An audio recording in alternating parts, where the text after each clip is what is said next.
is Bloomberg Surveillance with Tom Keene and Paul Sweeney. Donald Trump needs a weak dollar. Have we achieved a soft landing? Has the Fed kind of done its job? With Lisa Mateo on markets. The economic calendar jam-packed today. And Michael Barr with news. Fears over a broader regional war in the Middle East. The best in economics, finance, investment, and international relations. This is Bloomberg Surveillance on Bloomberg Radio. Good morning, everyone. Tom Keene, Paul Sweeney, Michael Barr, Lisa Mateo. Substitutions today in force. Jen Tucker in for Michael Barr. David Gura in for Paul Sweeney. And I'm thrilled to tell you it is a very special edition of Bloomberg Surveillance because of all going on within international relations. We'll go to Ethan Bronner in Tel Aviv here in about 12 minutes. But also, David, a small matter of the beginning of the Trump second administration today. To me, it's really the beginning of another 4 years of Donald Trump's governance. Yeah, the confirmation hearings begin in earnest today, and it's really one that we're focused on. That's for the Secretary of Defense, Pete Hegseth, is appearing before the Senate Armed Services Committee. Initially, where there are going to be some other hearings today. Those have now been moved to some other time now, later this week or next.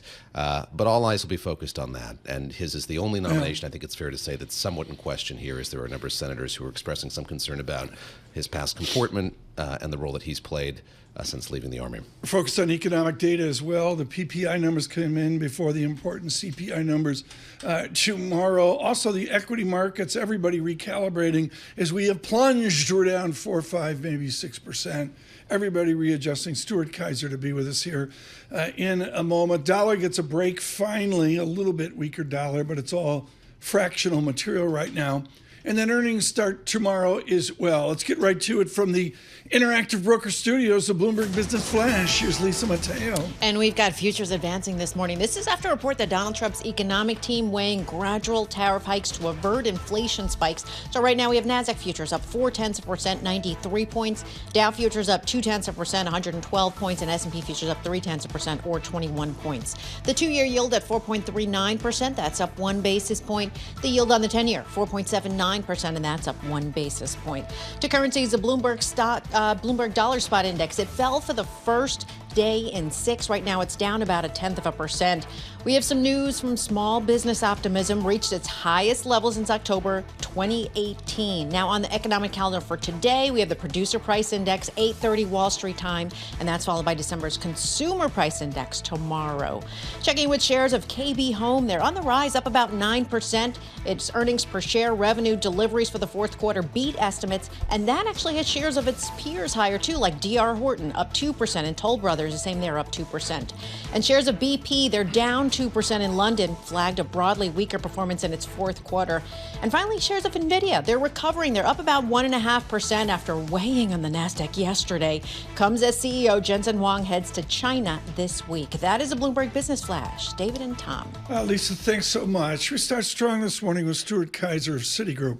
He's got a really twisted note. Most of it's in jargon. There's no Greek letters, but there's lots of BPS, lots of beeps floating around. And it's the balancing act, as he says, between yield and equities right now. My balancing act is this. Yields may be higher. That means inflation, which means higher nominal GDP, which means, surprise, decent revenue growth. Am I off the mark? I think that all lines up. I mean, my view would be the 10 years moving a little bit more on growth than it is on inflation, and that's why we're confident still that equity markets can perform well. Okay, stop the show. We're on for 5 hours today. You just learned most important thing today. Higher yields are about growth. Discuss. I think if you think of the term structure, we would say the 2-year yield is about Fed policy. The 3rd-year yield is more about inflation. The 10-year yield, in our view, reflects more growth expectations. So the fact that the 10-year has moved, yes, it's a bit of a risk because it's moved quick. But our view would be a lot of that's coming from the growth side of things, payrolls last week in particular. And in that sense, it's not necessarily as bad for equity markets as a lot of people are concerned about. What was your reaction to that payroll print last week? What does it tell you about the state of the economy and sort of where things are going from here? year? I mean, on a net basis, I think it's positive for equity markets. It somewhat endorses a little bit of the Fed forecast from back in December, right? You know, the SCP update had the unemployment rate flat. And I could tell you ourselves and some clients kind of raised our eyebrows at that just because we have seen some evidence of labor market weakening.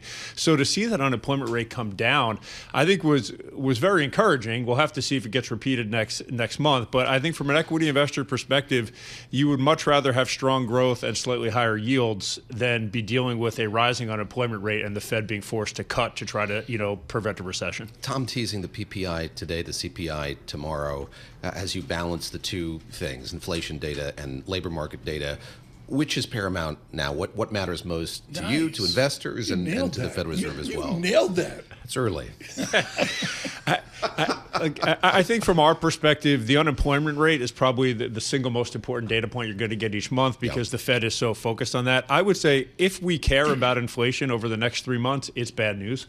Hopefully, the Fed and the markets in general are assuming inflation is going to flatten out and continue to ease. So if we're talking about inflation in February and March, it's probably not a good thing for equity markets. Jim Cramer over at the Death Star and myself, we both agree that this idea that all stocks rise is baloney. At any given time, it's like baseball, .280, you're batting 280, you're batting 300, 30% of the stocks go up.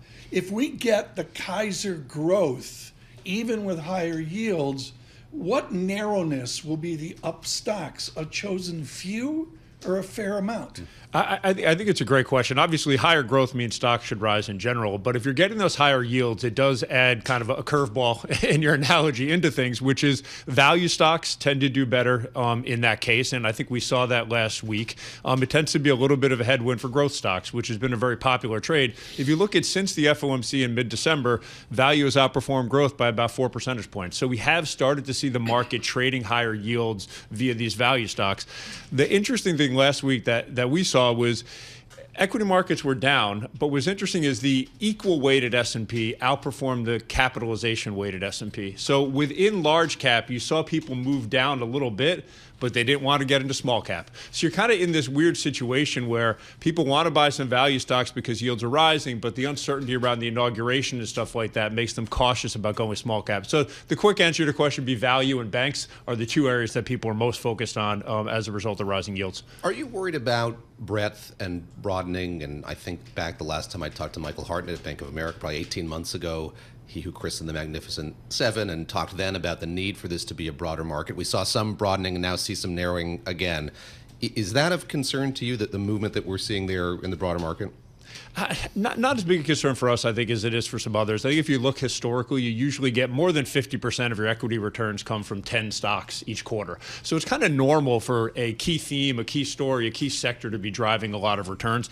So not overly concerned about that. If you look at 2024, probably the third quarter would be your period of time where you saw real broadening. Yeah. And what drove real broadening in the third quarter was that the S&P 493, so the non-Mag 7, actually generated positive year-on-year earnings growth. So to get broadening, I think you need to see broader earnings.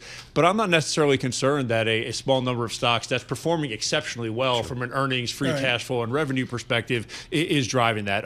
I understand the concern, but I think if you look historically, it's not as unusual as some people give it credit for. Terrific brief. Stuart Kaiser, thank you so much, folks. I can't say how important that ambiguity of higher interest rates is that Mr. Kaiser outlined, head of U.S. equity trading strategy at Citigroup. This is a great joy. I'm going to set him up, and David Gura will bring in Ethan Bronner. He holds court for Bloomberg as his Israel bureau chief for Bloomberg News. But I can only say that is the tip of the iceberg of his unique cred in the Levant. He just owns the high ground of studying the Middle East. I just can't say enough about the day-to-day grind that he has been through, given Hamas, Israel, and the northern border. David, why don't you bring in Mr. Bronner in Tel Aviv? Ethan, it's great to speak with you once again, and I want to get an update from you on where these talks stand, these ceasefire talks stand. And we heard from Jake Sullivan, the National Security Advisor. He was in Bloomberg's Washington Bureau yesterday talking to our colleague Jenny Leonard about the state of all of this, and there has been reporting overnight about the closeness of these talks. We've been here before. I should issue that note of caution. Does it feel different this time around, and what are the sticking points to getting to a deal as you see them? Thanks, David. And Tom, as always, thanks for the gracious introduction. Yes, it definitely feels different. We are much closer than, I mean, we seem to be on the verge of a deal. There's every reason to believe that both sides have been pulled back from their maximalist positions of the past year and are coming to an agreement, which is going to be painful for both of them, but also, going to bring back to Israel a whole bunch of hostages and is going to free many, many hundreds of Palestinian prisoners, as well as bring aid back into the Gaza Strip, and rearrange the situation there in terms of its security. So I think that, I don't know if it's going to be announced today, but it seems in the next couple of days very likely, yes. Broad strokes here, Ethan, what does the deal look like? I gather it's a two-step deal. Again, we've seen this kind of floated before in the past. That's my first question. In many ways, go ahead. Sorry. The deal's not that different from what President Biden suggested last spring and summer. He talked about a three-phase. It seems to be maybe going down to 2 to 3. But the basic idea is that you start with the humanitarian cases, as they're called. That is to say, the women, those who are ill, and those who are over 50, and children included as well, if there are corpses. I don't think there are any living children. And they will come out in stages over 6 weeks in return for Palestinian prisoners being released. The Israelis are going to pay a higher price for the women soldiers, 50 per soldier instead of 30 per some of the others in terms of releases. So there's that. Then there's hundreds of trucks of aid that will go in every day into Gaza Strip to the people who are quite hungry. And then there's going to be a kind of buffer zone created around the Gaza Strip, north and east of it. And the Israelis are going to start moving out of population centers. So that's the deal. Ethan, is Hamas a government? Yes, it's been a government. Absolutely. In what way is it a government? I mean, there's great statements about so-and-so's been killed or that person's been killed, but in the negotiations, is there a clear Hamas leadership? Well, I mean, you're right that there's a split Hamas leadership. There are those who are outside of Gaza, and then those who are inside. And many of those who are inside have been killed by Israel. The remaining figure seems to be the brother of Yahya Sinwar, a man named Mohammed Sinwar, who is sort of running Gaza inside. But they're in talks. They're in communication, Sinwar, with the folks who are in Qatar. So they are the leadership, yes. We're in novel territory here because we have the President of the United States with his team conducting these negotiations, party to these negotiations, and then we have a team affiliated with the President-elect. Steve Witkoff and his team have been in the Middle East as well. This is new. Yes. We haven't seen this before. How is that playing out as you understand it? And going back to what I said a moment ago, we had Jake Sullivan, the National Security Advisor, talking about this deal being close. Look, I don't mean to characterize this as a parlor game here, but one side will be trying to take credit here going forward. Who has made the most actionable difference here? Is it the sitting president or the team that's going to come in here on January the 20th? I think that the incoming Trump team gets a big win in terms of timing and appearances. So they come in, guns blazing, all hell break loose, all that kind of talk. And people are rather nervous about President Trump in the world. And then this government in Israel wants to be in good stead with that government. So I think that, there's been a lot of serious work by Jake Sullivan and by Anthony Blinken and all the people associated with the Biden administration. But I do think that the arrival of the Trump administration at this moment with its bellicose manner has made a big difference. It has. A big sticking point has been implementation of a deal. And of course, this is a deal that would have to be approved by the Security Cabinet in Israel. Which it will be, I believe. What does implementation look like? And what do we know about what Gaza looks like the next day after a deal like this is approved, should it be? Well, the deal is in theory that on the first day, a few hostages will go out. A week later, a few more. Meanwhile, 50, 70, 150 Palestinian prisoners being released. That is the deal as it happens. And then the Israeli troops begin to pull out of population centers away from the Netzarim corridor, slowly pulling away from the border with Sinai, the so-called Philadelphia corridor. So all of these things are happening week by week. At the end of the third week, they begin negotiations for an end of war, for entirely removal of Israeli troops from Gaza, which is something that the Israeli government has said it is not interested in doing. And I think that's going to be an interesting test to see whether it will actually go ahead and do that or not.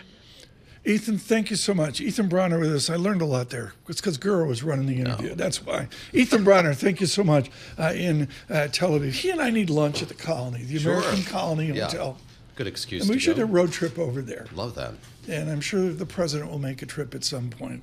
Anyway, somewhat good news there in that horrific year and a half, 2 years that we've had. I'm hoping we'll be talking Gaza. to Ethan again soon, if all goes well, I think. Ethan Bronner there with Bloomberg News in Tel Aviv. Futures up 16, PPI here in an hour and 15 minutes. Earnings tomorrow. And yes, Rob Carolyn will attend on the Los Angeles disaster. With our news in New York City, here's John Tucker. All right, let's start right there. The latest on the wildfires in the Los Angeles area. The death toll remains at 24, with at least 3 active fires still raging across that area. And another round of dangerous weather, that's in the forecast today. We have wind gusts expected to be as high as 50 miles an hour.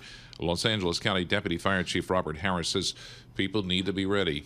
Severe weather conditions will continue through Wednesday.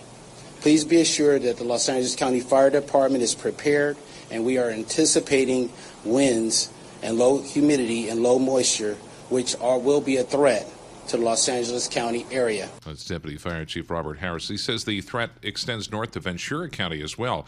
And at the White House, President Biden looking ahead to the recovery.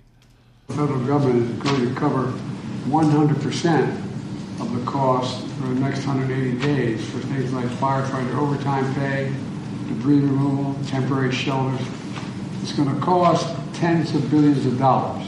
Well, the president spoke at a White House briefing. Wells Fargo and Goldman Sachs, they're estimating that the insured losses alone could top $30 billion from this disaster.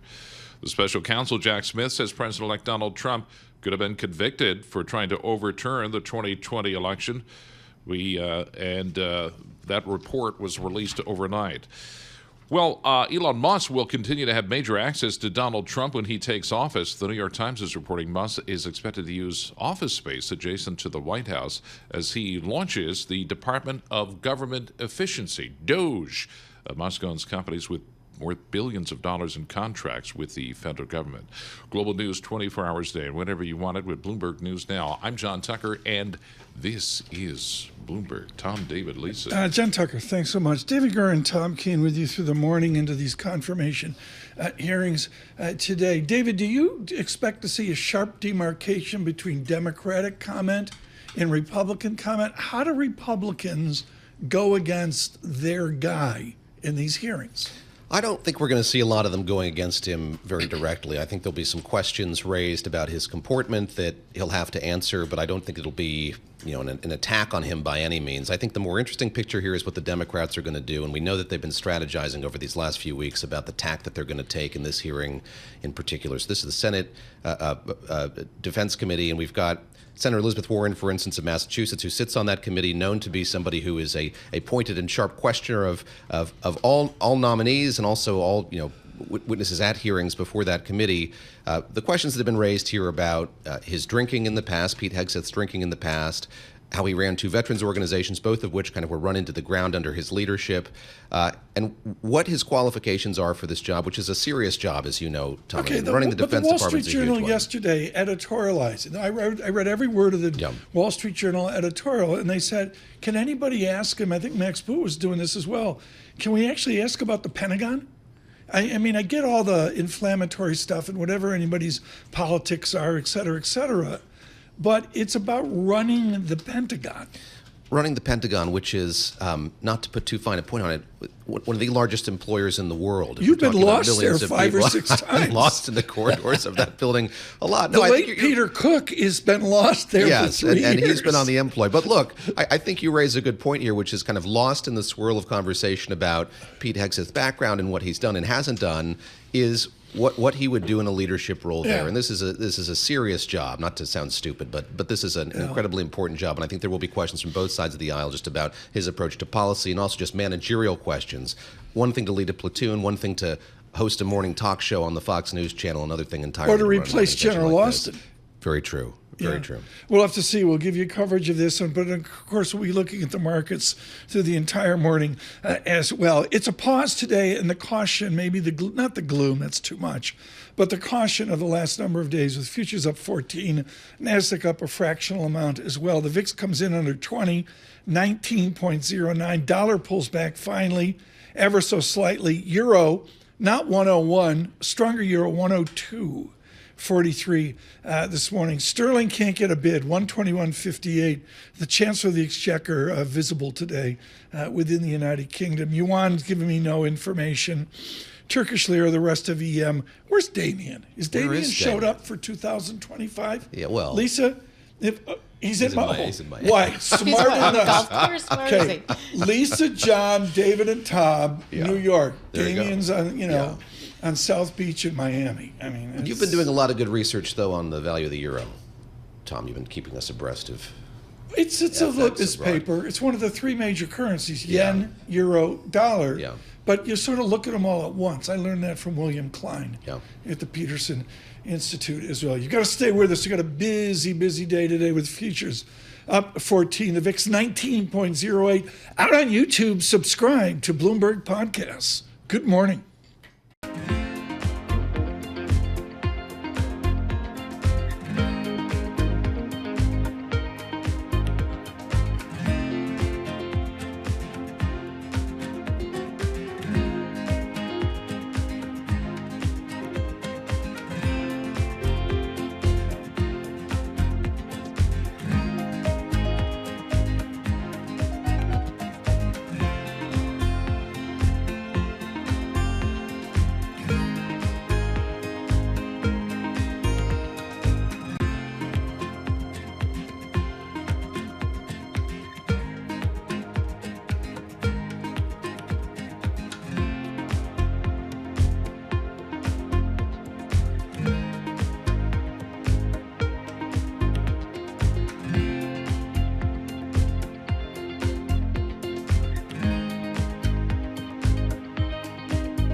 Markets, headlines, and breaking news 24 hours a day at Bloomberg.com, Bloomberg Television, and the Bloomberg Business app. This is a Bloomberg Business Flash. From the Bloomberg Interactive Broker Studio, I'm Lisa Mateo. We've got a lift to the markets and a drop to the Bloomberg Dollar Spot Index. This is after a report that President-elect Donald Trump's incoming economic team considering a gradual ramp up in trade tariffs. Right now, the NASDAQ futures up 0.1%, 32 points. Dow futures up 0.1%, 64 points, and S&P futures up 9. We have the 2-year yield at 4.39%. That's up 1 basis point. The yield on the 10-year 4.79%, and that's up 1 basis point. Big banks in the spotlight this week. Tomorrow, JP Morgan Chase, Citigroup, Goldman Sachs, and Wells Fargo. They're going to open their books. And then Thursday, we move on to Morgan Stanley and Bank of America. Have to point out Bitcoin because prices are recovering. It's now up nearly 2% at just over 95,000. Shares of crypto buying software company MicroStrategy, they're also up about 2%. Few stocks on the move. We'll start with Teladoc. They're up about 4%. The company said its diabetes, hypertension, pre-diabetes programs, they're going to be offered on Amazon's Health Benefits Connector. And shares of home services company Angie higher by 9%. IAC said it's going to spin off its stake in the company to shareholders. And finally, shares of Trump Media and Technology down nearly 9%. And this is after jumping more than 20% on Monday. This is ahead of President-elect Donald Trump's inauguration next week. For on-demand news 24 hours a day, subscribe to Bloomberg News now, wherever you get your podcasts. I'm Lisa Mateo. That is a Bloomberg Business Flash. Paul and Tom. Lisa, thanks so much. Greatly appreciate it. We're doing a special edition of Bloomberg Surveillance today to 12 noon with the confirmation hearings and all. And the correct way to start a second administration of Donald J. Trump is with the early morning tweet. Aha. It's out there. It's out there. Donald it's an actual Trump. Twitter tweet, or is this a Truth Social? It's a Truth Social tweet, which I don't understand. I feel like we had to clarify. Release the water, Newsom. What is wrong with you? DJT. Civil engineering. I don't know. What does it mean? I don't know. Find out as the morning goes on. We'll find from Rob Carolyn as well. Talks a discussion of the pressures of the water, and of course, this very serious nature. Yes. And Rob Carolyn will brief us here on this in a moment. 4, 5, 6 days ago, I just said to the team, I said, "Where is Ed?" Ed is wonderful because Ed does, foreign exchange, global rate strategist, and all that with Columbia Threadneedle, but Ed El-Husseini brings a prodigious academics and correlation. Think Jeff Yu maybe is an equivalent. We're thrilled that Ed El-Husseini could join us this morning. Stuart Kaiser was just in, and he said higher rates can also mean growth. Does a stronger dollar also mean growth? I think it gets a little bit trickier with a stronger dollar for two reasons. One, it does drag on manufacturing and exports, but more importantly, a strong dollar is corrosive to global trade outside of the U.S. And you see that most explicitly in China and Europe. So it's been a significant dampener on growth ever since the Fed started the hiking cycle. Within the stronger dollar, there has to be a dollar call, and I get an in-betweeny. But do you look for dollar resilience, or can we actually manufacture a weaker dollar? It's really difficult. If you zoom out on a trade-weighted and inflation-adjusted basis, the dollar is at multi-decade highs at the moment. Not back to Plaza Accord, 82, 83. Pretty close. Before Gura was born, Pretty close. So we've had the Plaza Accord period, we've had the early 2000s period, and we have today, and those are the key three peaks. And turnarounds there weren't engineered. Even with the Plaza Accord, the dollar was already weakening at the time of the Plaza Accord. I think it's exceptionally difficult to engineer. Right. But if you look out over the next couple of years, is there a case for it? I think yes, because we've brought forward pricing in a lot of that U.S. exceptionalism and risk assets in particular. And the rest of the world has become a little bit of a value trade. Yeah. David Management just emailed me. They said if I bring up the Louvre Accord, they're taking me off air. Fair enough. There's too many accords going on here. Let's have the Gura Accord right now. Ed, you talk about the corrosiveness to global trade. You talk about how you're trying to look out over the next few years. How difficult is that? And as you kind of try to piece together what a certain trade policy might be or not be, how do you think through that just in its entirety? What may or may not happen here in the effect of it? Yeah, I mean, the answer is we don't know. You don't know. If you take out a magnifying glass, the most intuitively powerful result from tariffs is a stronger dollar. Now, that in a way is a corrective. Eventually, excessive tariffs will lead to excessive dollar strength, and that will feed back into weaker growth. But we don't know how tariffs are going to be phased in. We don't know how broad they're going to be. We don't know the scale of the reciprocal tariffs that will be put on by the rest of the world. So it's exceptionally difficult to frame up the dollar. Right. And in the meantime, it's a safe haven asset. So it's gotten an exceptional amount of bid in the course of the last 3 to 4 months. But this is what you excel at, is the interdependencies of countries. And on the break, David and I were talking about it. And to the Greg Ip article in the Wall Street Journal, there's a game theory here. Are we being naive, and is the Trump administration and the president-elect being naive because they don't understand that China, Vietnam, how's the president say it? China? Very good. China, Yes. I nailed it. China, Vietnam, and Mexico will react? Well, I think the administration's coming in at a point of strength in the U.S. economy, at a point of strength in terms of U.S. Geopolitical power. And I think they're betting that these other countries are going to bend to our will and will accommodate higher tariffs, will accommodate in part by investing in the U.S. That's the strategy. That's essentially the bet. They've been very What's your explicit about bet? it. I think that's quite difficult. In my mind, if you're an investor approaching this, what you're already starting to see is in emerging markets with high yields, Brazil's a fantastic example, South Africa, Mexico, we're left with an environment where inflation-adjusted rates are going to be higher for much longer in order to protect their currencies from the stronger dollar, from tariffs.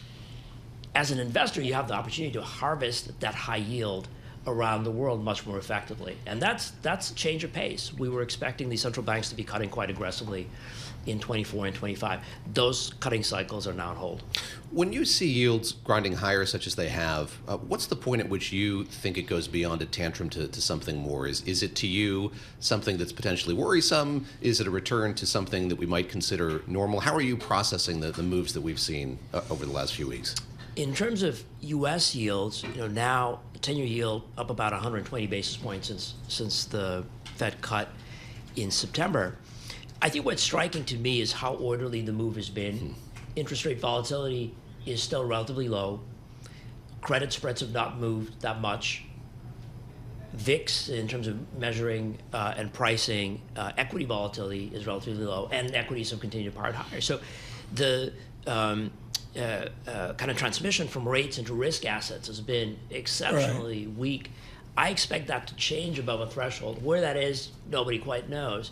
But I think we're in the right zip code where higher yields will start to pressure risk assets. So what's the summary here at Columbia Threadneedle? I mean, what flavor of fixed income is most attractive today to clip a coupon or get total return? Pistachio or mint chocolate chip? Which is it? Always pistachio. Well, a couple of different things. I think there's still relative value in spread product. Really? You're going to climb on board spread product here? I think that's right. I don't think you want to be blind about it. At the index level, spreads are tight, absolutely. But within various sectors of credit, there's relative value opportunities. Within investment grade, the balance sheet quality remains quite good. Within asset-backed securities, household balance sheet quality remains quite good. So there's opportunities there. But when you look at credit relative to duration is a little bit of a value bet right now. And the essence of the bet that you're making now by buying duration is, in a drawdown, bonds are going to protect you against equity and high yield risk. And I think that's still a pretty decent bet. Tom was mentioning the Plaza Accords a moment ago. Is this a world in which there could be an agreement like that? Have you thought through sort of if that was something particular to that moment in time, or could you foresee an agreement like that in the environment that we're in right now? I sort of struggle with two issues on that front. One, it's not clear what the U.S. ask is going to be. What they want, yeah. On paper, yes, a weaker dollar. In reality, a weaker dollar could be quite damaging to U.S. risk assets. It could be quite inflationary. Why we would want it is not clear. Second, from a global perspective, I don't think there's enough of an impetus. If there was a financial crisis in the background, if there was a banking sector issue in the background, It's not clear what the world gets from a weaker dollar. The currency is not really the world's problem at the moment. Don't be a stranger. Ed Helsani, thank you so much with Columbia Threadneedle this morning. These were far too intelligent interviews. I mean, conversation. Well booked. Stuart Kaiser and Ed Helsani. We have new interns. Yeah, we have new interns in, and they're getting it quickly. Ethan Bronner. We serve them Kool-Aid and Tang and Sanka, and the interns two packets a day. Well, they come in hungover. I mean, I don't know. What can you say about it? Ed, thank you so much. Special edition of Bloomberg Surveillance with you till 12 noon today. Joe Matthew, Kaylee Lines will drive it forward this afternoon. Some say the first day of the Trump second administration confirmation hearings in the 9 hour. We're on YouTube nationwide. Subscribe to Bloomberg Podcasts.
Bloomberg Television and the Bloomberg Business app. This is a Bloomberg Business Flash. From the Bloomberg Interactive Broker Studio, I'm Lisa Mateo. We've got futures on the rise, and this is as sources say graduated tariff hikes of about 2 to 5% a month are under discussion, rather than those aggressive one-time increases. So NASDAQ futures up 0.3%, 74 points. Dow futures up 0.2%, 106 points. S&P futures up 0.3%, or 18 points. The two-year yield 4.39%. That's up 1 basis point. The yield on the 10-year 4.78%, and that's little changed. We head over to commodities, where Brent crude is $80 a barrel, WTI crude $78 a barrel, and spot gold $2,667 an ounce. Few companies making news. Goldman Sachs, it's expected to boost bonuses for deal makers by up to 15%. That's after a bounce back in fees. That's according to the Financial News London. And then a change in the workflow over at Toyota. Its salaried workers in North America, well, they're coming back to the office Monday through Thursday, starting in September. And finally, DirecTV launching a sports streaming service. It's a deal programming with Disney, Fox, Comcast, and others. It's called My Sports. Features NFL games, other major sports leagues. But you remember, we just had Venue Sports. That got canceled. So now we have My Sports. My Sports. What is My Sports again? It's going to cost you about $70 a month after a 3-month promotion. Did you cancel YouTube TV? I did. You did. Full disclosure. They didn't try to broke you Why back did I in. cancel? No one watches it. Okay. So no one noticed when you Vet Bill canceled it. doesn't? I thought they were watching Vet Animal Bill, Planet. not watching They're not, it. Joining us in the studio now, our conversation of the day, the topping out of the J.P. Morgan building. Have you been in the new building? Shonali Bassick with us here on Manhattan. And I haven't. You haven't been in it? I haven't. I need to ask for a proper interview. Gura has been in it? I have. You I killed went me. with Norman Foster into the building. I took the construction elevator. Shonali, do we wish we had his life? Well, I don't know about that. it was, it's going to be great. It's going to be beautiful. It'll be beautiful. It's gritty. Yeah. Okay, so James Diamond's on 60 Minutes, which tells me there's something going on.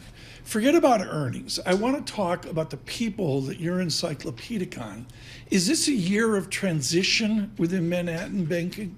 Maybe not as drastic of a transition as we even saw in recent years, right? Morgan Stanley's CEO had a first year last year. A lot of the staff, though, at Goldman Sachs, for example, I don't know if you saw just yesterday, two more members of the management committee. So certainly, yes, people are on the rise, but not to that top level as we've seen in recent years. But yeah, people are moving around. Okay, Goldman Sachs, they came up with they hired McKinsey for this, folks. We've got to get into private credit.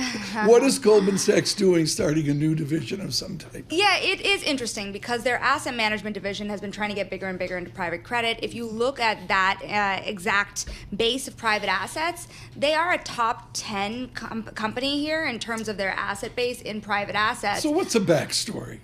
The backstory is that private credit firms, they're doing more and more regular way financing. Take Apollo and Intel, for example. It's a good example because now you have Apollo lending to Intel, but not only that, creating a trading desk so that they could trade what would have otherwise been a private loan. So Apollo is looking a little more like Goldman all of a sudden, and Goldman is realizing those types of moves happening and saying we need to react and look a little more like them too, so that we could offer more to our clients and compete on a bigger scale. 6 major financial institutions reporting earnings tomorrow. Candidly, I want to know how you're going to handle all of that and keep track of all of it. But peeling away from that, a massive spreadsheet. What's the highlight going to be here? We have seen such enthusiasm and excitement about what's changing. Michael Barr, who's had this big role at the Fed, is stepping aside. It seems like that's a relief to a lot of these big bankers when it comes to what capital rules might be put in place. Let's start with the vibe. What is the vibe on Wall Street going to this earnings day tomorrow? I will quote a banker at the end of last year who said, it feels like a new decade. They are so excited. And, you take Michael Barr is a very good example, vice chair of supervision. Go back to the prior Trump era. Randy Quarles. Right. Do you remember this, David, where not only is it lighter rules on bank regulation, you saw leverage lending even just take off, riskier types of loans just happening left and right. That was the era, if you remember, where you all of a sudden saw venture capital companies, unprofitable companies, starting to go to leverage finance markets and tap markets at scale. This before last Trump era wasn't happening. It wasn't even allowed in many regards. And bankers were getting actually so exuberant that they were getting nervous about it. What's square footage going to do in the Hamptons? I mean, we're getting into bone-eye season here into February. the gossip is it will be a banner year. Usually you push against that. Is it really going to be a banner year? It's been a tough couple of years, so it's better than that. But I think the reason I will push against it is because the hedge fund firms have also done well, and private equity firms are finally starting to get money back too by selling assets, doing IPOs. Okay. So everyone's getting paid. This is important, Sonali Basak. The idea here, this goes back 20, 25 years, a perpetual brain drain from the major banks. It was hedge funds. Now it's private this, private that, or that. How does James Dimon or Brian Moynihan retain employees? Brings them back to the office 5 days a week. That's how you do it. Can I give you that comparison for that? Comparison for that. It's no longer the Hamptons. Blue Owl, for example, they give weeks at a time in the summer for employees to work from anywhere in the world. Wow. So forget the Hamptons. They're working from Italy. They're working from wherever they want to on a beautiful beach in a summer home. Rich emails in here and he says, ask her about earnings tomorrow. Yeah. I mean, right down to the nitty gritty, the financials, steeper yield curve, better. My theory is they always want to underplay how much money they're minting. What kind of earnings flavor do we see tomorrow? You have to remember that JP Morgan and Citigroup, a lot of the gains they've seen in net interest income have come from the credit card businesses. And you have America maxed out on credit cards, right? You have record high levels of credit card debt, and you're already starting to see delinquencies start to rise. So we've known that lower income Americans have really been struggling in this era. Is that moving upward now to more middle income Americans and even higher income ones? Is there some sense of clamping down on how much debt is being extended to the consumer? How's Citigroup doing? They're working on it? Is that fair to say? They've been working on it for 5 years. They've been working on it since the Red Sox. They've been working on it since the Red Sox won 4 games in a row. How's Citigroup doing? You know, they're on their final stretch of job cuts. And to what we were talking about before, in an era where Wall Street is doing quite well, their trading desk is doing quite well, their investment bank, they bought over an executive from JP Morgan to lead that business. There's some anxiety, right? You have all new bosses, you have a lot of change, but this is really a big show me year because those job cuts now are almost over. So what is the money they're bringing in the door? Thank you for coming in. What are you going to do with your week in Italy on the beach this summer? My week in Italy on the beach, yeah. What you usually get in at what, 8:42 or something to get ready for the 9 o'clock? Don't be a stranger. Come in. You know, this is I'm great. no longer a Manhattan liver now. I've moved out of the city. So I'm no longer in the office at 5 a.m. But tomorrow I will be. That's right. When you're from Bucknell, you move out into the country. Yeah. You like some woods. Yeah, some woods. Sonali Basak, thank you so much, of course, at 9 o'clock with Catherine Greifeld and Matt Miller as well. She'll be in to tell us about the pulse of Manhattan here. Quickly now to the news in New York City. Here's John Tucker. President-elect Trump's controversial nominee for Defense Secretary Pete Hegseth is set to face questioning during his confirmation hearing today on Capitol Hill. Let's get a preview now from Washington. Bloomberg's Amy Morris. Hegseth, a former Fox News host, has been making the rounds among senators to try to shore up support, but his confirmation will also depend on how he answers questions while on the hot seat. He's facing allegations of sexual assault, inappropriate workplace conduct, and public drunkenness, allegations he denies. New York Democratic Senator Chuck Schumer. If there's any cabinet position that ought to have a steady and drama-free individual, it is certainly Secretary of Defense.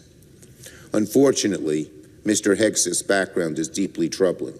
Some moderate Republicans have also expressed concern about Hegseth's appointment. It would take 4 GOP defections to sink his nomination.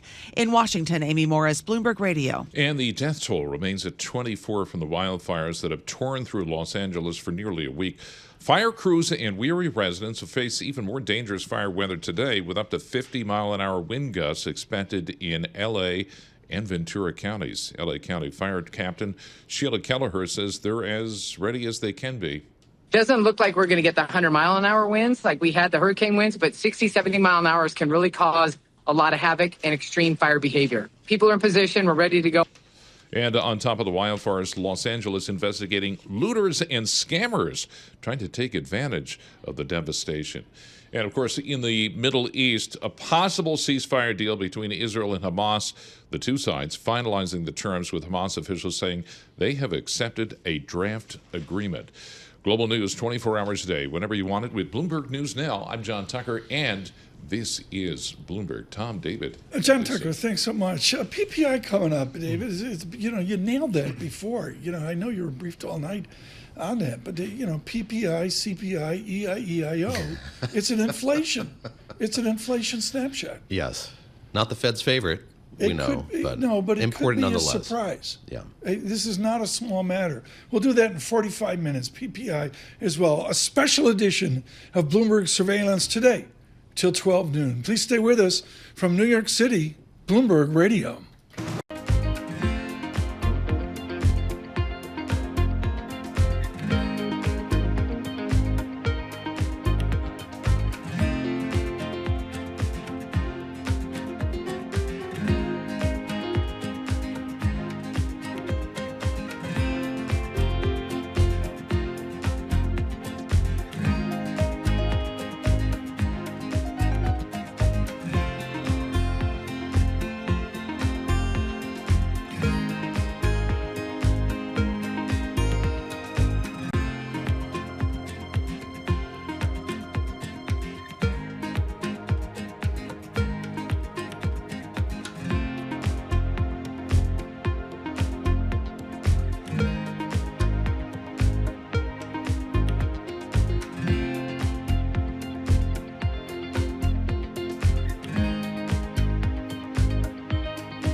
Coming up, a busy morning continues here on Bloomberg Surveillance following the markets. Green on the screen.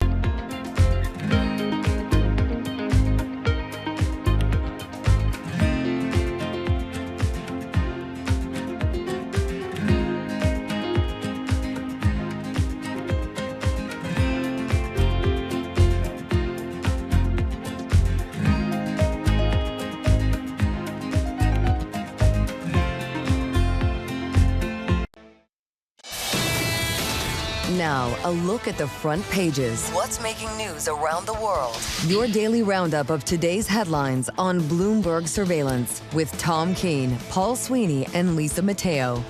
Your daily look, the front page is a Lisa Mateo moment. It's brought to you by IBKR. Financial advisors switch to Interactive Brokers for lowest cost global trading turnkey custody solutions. No ticket charges, no conflicts of your interests. We thank IBKR Financial Advisors. Lisa, what do you have? Okay, I found this story in the Wall Street Journal. It's because this is usually the time when people tend to quit their New Year's fitness resolutions. Already? They usually last 2 weeks. Yeah, they're usually about 2 weeks into the new year. But there's a lot of people who have not been happy about it. It's the gym regulars have been very frustrated because they always say it happens every year. The gyms are packed. They can't get a shower. They can't get a locker. They can't get on a treadmill. Is this a personal the parking lot is full.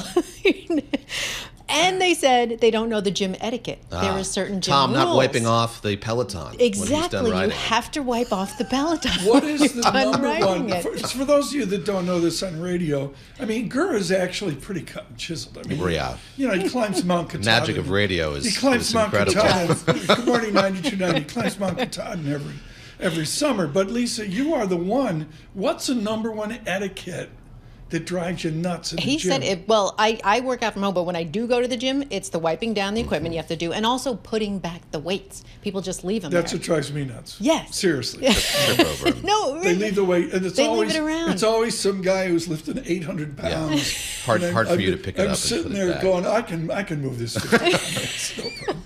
Next. Yesterday we were talking about dry January, now we have this story. You're doing this for me. America's bourbon boom. It was big during the pandemic, right? So it seems to be coming to an end. A lot of insiders telling the Journal that distillers are cutting back jobs. They're stopping expansion plans, especially the smaller ones, because drinkers are cutting back, right? They're heading to cheaper brands. They also have people drinking less because of weight loss drugs, the popularity of that. They're thinking tariffs could hurt exports on top of it. And then you had that U.S. Surgeon General warning. You remember that, saying that alcohol should carry cancer warning labels. So it's a big thing, but now they're saying they're starting to cut back. But I don't know. I need my Manhattan. I have to have it. You're not a bourbon drinker. I know that to be a fact. No, On occasion. My father actually quaffed Jack Daniels. Yeah. Jack Daniels is bourbon, Indeed it is. I think- Well, excuse me. Whiskey. Tennessee whiskey. It's whiskey. It's in the category. Surveillance What is correction. the specialty, the Mateo Manhattan? What is The it? Mateo, I like Rye, I bourbon. assume, Yeah, yeah. bourbon. Rye, Bullet. That's Bullet. my choice. Very good. Very Yeah. good. Solid choice. See, folks, you learn things on Bloomberg Surveillance. Next. I don't know if that's a good thing. So we move on from this. So Americans drinking less alcohol, but what's becoming more on top and what's becoming center stage is cannabis. Another, especially among the younger generation, they're drinking less alcohol because they're turning to it. But here's the thing, it's not just, and this is in, Business Insider and also on Bloomberg, there's a great Business Week article about it, is that it's not just people smoking it, but drinking it. So cannabis-infused drinks. A lot of alcohol companies are going to it, and there's this loophole because even though legalization varies state by state, a lot of cannabis products, you can get them in stores and restaurants nationwide. So the loophole is that it's in the Agricultural Improvement Act of 2018. It legalized the growth and sale of hemp that contains those low concentration of cannabis. So now it's kind of this free-for-all, and people are trying to figure out where is it legal, where is it not legal. But it's being sold, yes, stores and restaurants worldwide. And this is the new thing, cannabis infused. And I noticed this just quickly here. Boy, the sheds are gone on the street.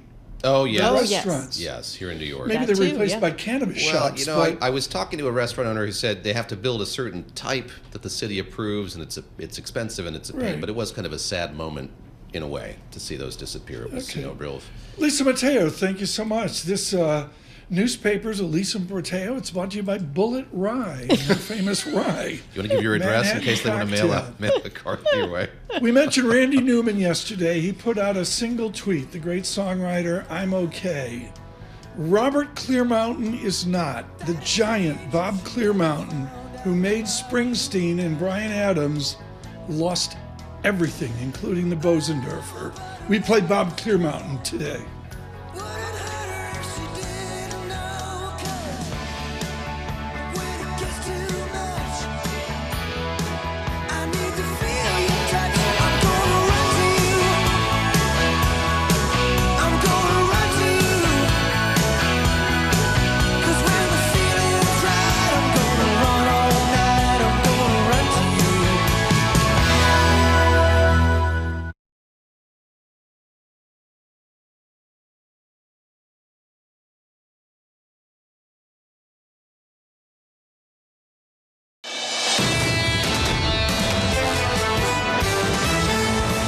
is Bloomberg Surveillance with Tom Keene and Paul Sweeney. What do you say to people scared stiff in cash? We've got an administration, presumably, that will be pro-business, lower taxes. With Lisa Mateo on markets. AI affecting demand for cloud computing. And Michael Barr with news. U.S. Secretary of State discussed the conflict in Gaza. The best in economics, finance, investment, and international relations. This is Bloomberg Surveillance on Bloomberg Radio. Good morning, everyone. Tom Keene, Paul Sweeney, Michael Barr, Lisa Mateo. Mr. Barr, Mr. Sweeney, off. Maybe they're in Aruba. We'll have to find out. I'm David Gura in today, a special edition of Bloomberg Surveillance with you until 12 noon, maybe the beginning of the day of the second administration of Donald Trump, with confirmation hearings today. And you featured it, David, this confirmation hearing of the Secretary of Defense. Democrats and Republicans are watching. Yeah, some sharp questions to be expected at that hearing before the Senate Armed Services Committee gets underway in just a couple of hours in Washington. Packed hour for you. If you're looking at the equity market and want to frame out the technical positioning of it, Jurrien Timmer with us here in moments from Fidelity. Right now, he has done yeoman's duty for us and been way out front in the story. Rob Carolyn, our Bloomberg meteorologist, predicted Monday, Tuesday, and Wednesday higher winds in Los Angeles. Rob, is that what you see this morning across L.A.? Yeah, they're starting to ramp up this morning, Tom. We're seeing a very classic northeast wind flow pattern starting to develop there in Southern California. Typical Santa Ana. It looks like the highest winds will probably be late this morning, early this afternoon. Then they'll start to diminish a bit as we warm things up in Southern California. They may drop off for a couple of hours late this afternoon and early in the evening. And then tomorrow morning, they'll ramp back up.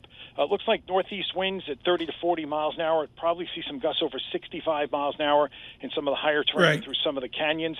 Relative humidity will head in the opposite direction. It'll fall as the day goes on. Eventually it gets down to about 5 to 10% this afternoon and into the early evening hours before starting to come back up tomorrow overnight. Rob Carolyn, Tim Pierce, who's arguably been on more hit singles than anybody in the modern age, world-class guitarist, did a video from Encino. And Tim Pierce talked about how the firefighters managed the fire to the crest of the mountain and then battle it there. Do they have an advantage on this Tuesday versus 5 or 6 days ago because they can manage where to take on the fire? Well, they have a couple of advantages. First of all, 22,000 acres with one of the fires, the Palisade fires, won't burn anymore. It's been consumed. So they have areas that they don't have to worry about, Tom, because there's no more tinder. As you mentioned, they spent the weekend with the lighter winds working their way to the crest of the mountains because that's where a lot of these fires start and then work them way down the western side of the slopes into the canyons. They'll definitely continue with fire retardant missions today with those big DC-9 drops that we've seen, and they'll also be doing drops as the day goes on if any hot spots develop with the wind carrying embers from some of the fires that exist now to places that haven't been burned. Rob, I saw that there was a new fire that emerged on the Santa Clara River, Oxnard in Ventura. They got that under control. How much is this still a risk, just that new fires could crop up? It's a very high risk. In fact, the Weather Service this morning is talking about today through tomorrow noontime being a particularly dangerous situation, David. It's just as critical as it was last week because we haven't had any precipitation in the last 7 days in Southern California. All we've had is the winds drop off and turn onshore over the weekend. That's what they're waiting for. Again, by late in the week, Friday and into the weekend, we'll get another onshore wind event that will push the marine layer well inland, and I think that is going to be very beneficial to them, but we still got to get through today and tomorrow with wind gusts as high as 65 miles an hour. Rob Carolyn, thank you so much. We'll hear from you later this morning, this 5 a.m. In Los Angeles. Bloomberg surveillance across the nation and worldwide. Brought to you today by Cohn Resnick Advisory, Assurance Tax. Discover game-changing strategies to maximize value, optimize performance, and manage risk. Put your business at the forefront.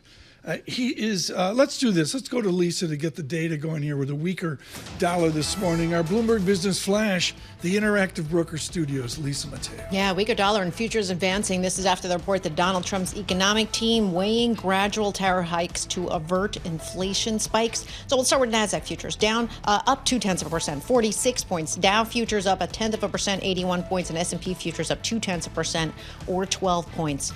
We have the 2-year yield at 4.39%. That's That's little changed. And the yield on the 10-year, 4.78%. And that is little changed. Some news on the small business optimism reached the highest level since October 2018. Then on the economic calendar for today, we have the producer price index. That's in about a half hour from now, less than a half hour from now. That's followed by December's consumer price index tomorrow. Shares of KB Home, they are on the rise. They're up about 9%. It's earnings per share, revenue, also deliveries for the fourth quarter. That beat estimates. And because of that, it has shares of some of its peers a bit higher too, like D.H. Horton, Toll Brothers, both up nearly 2%. And shares of BP down more than 2% in London. It flagged a broadly weaker performance in the fourth quarter. And finally, shares of NVIDIA recovering. They're up more than 1% right now. This is after really weighing on the NASDAQ yesterday. And keep in mind, Jensen Huang, its CEO Huang, is heading to China this week. That is a Bloomberg Business Flash. David and Tom. Lisa, thanks so much. The president-elect having a busy morning out with a tweet earlier on the LA fires, and now the World Economic Forum in Davos, Switzerland, says the president-elect will attend Davos virtually.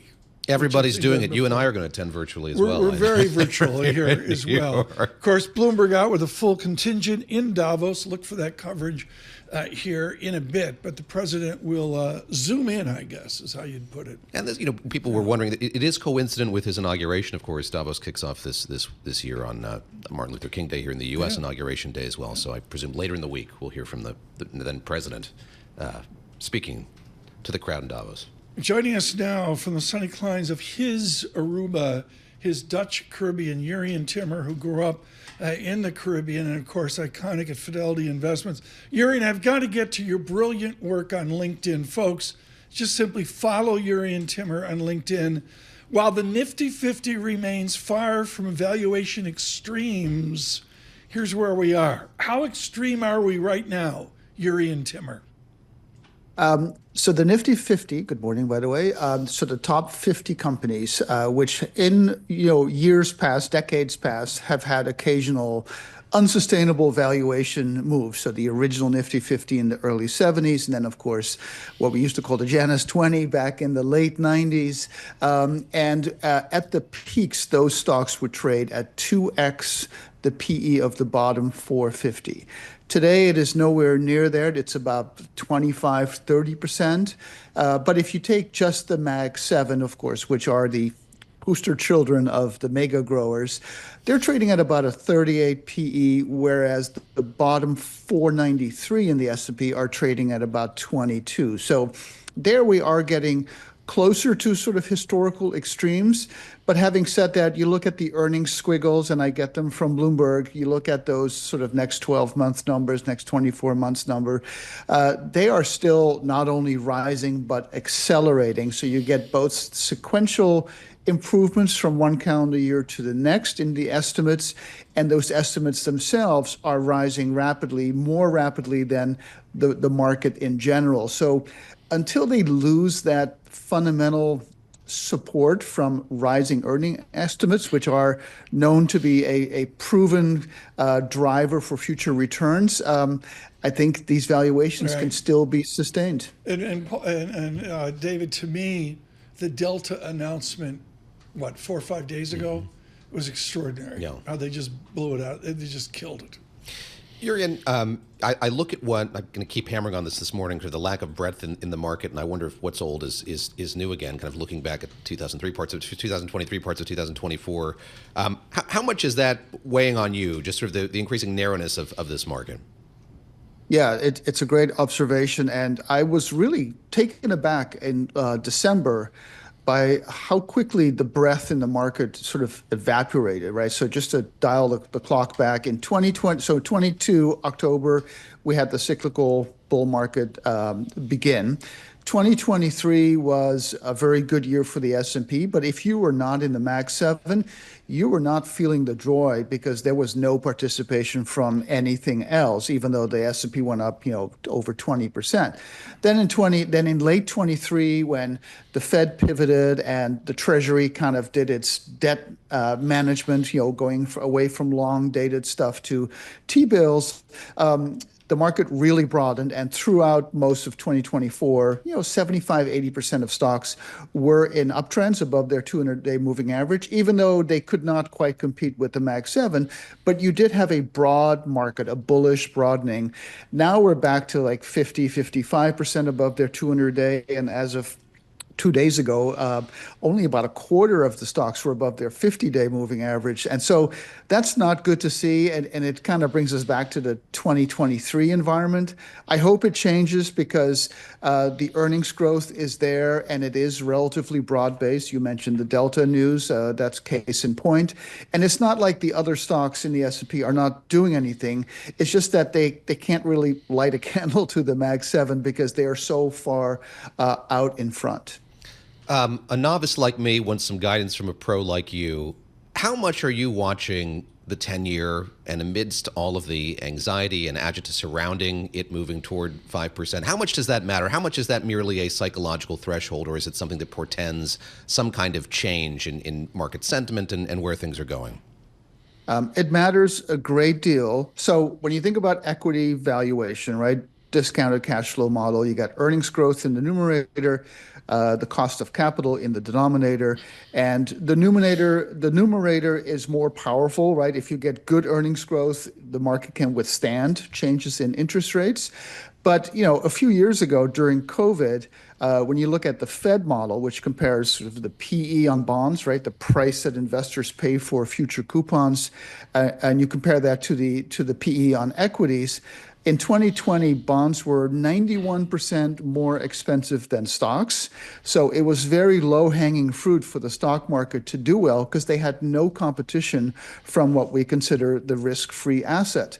Now, bonds are 15% cheaper than stocks, even though bonds should be more expensive because they are considered the risk-free asset, although some people might argue with that these days.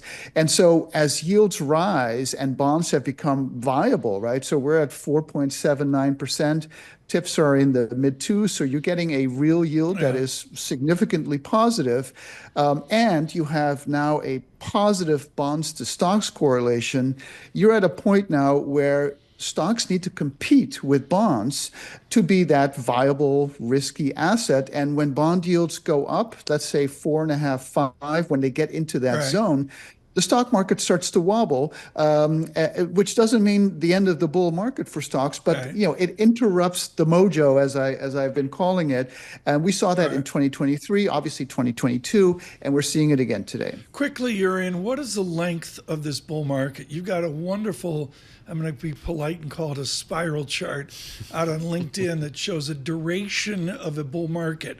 On a baseball, he's Dutch Caribbean. What can I do? Okay. On a baseball standpoint, I mean, Jurrien's up in Boston. He doesn't go to Fenway anymore. It's been so difficult. But are we in the third inning or the eighth inning, Jurrien?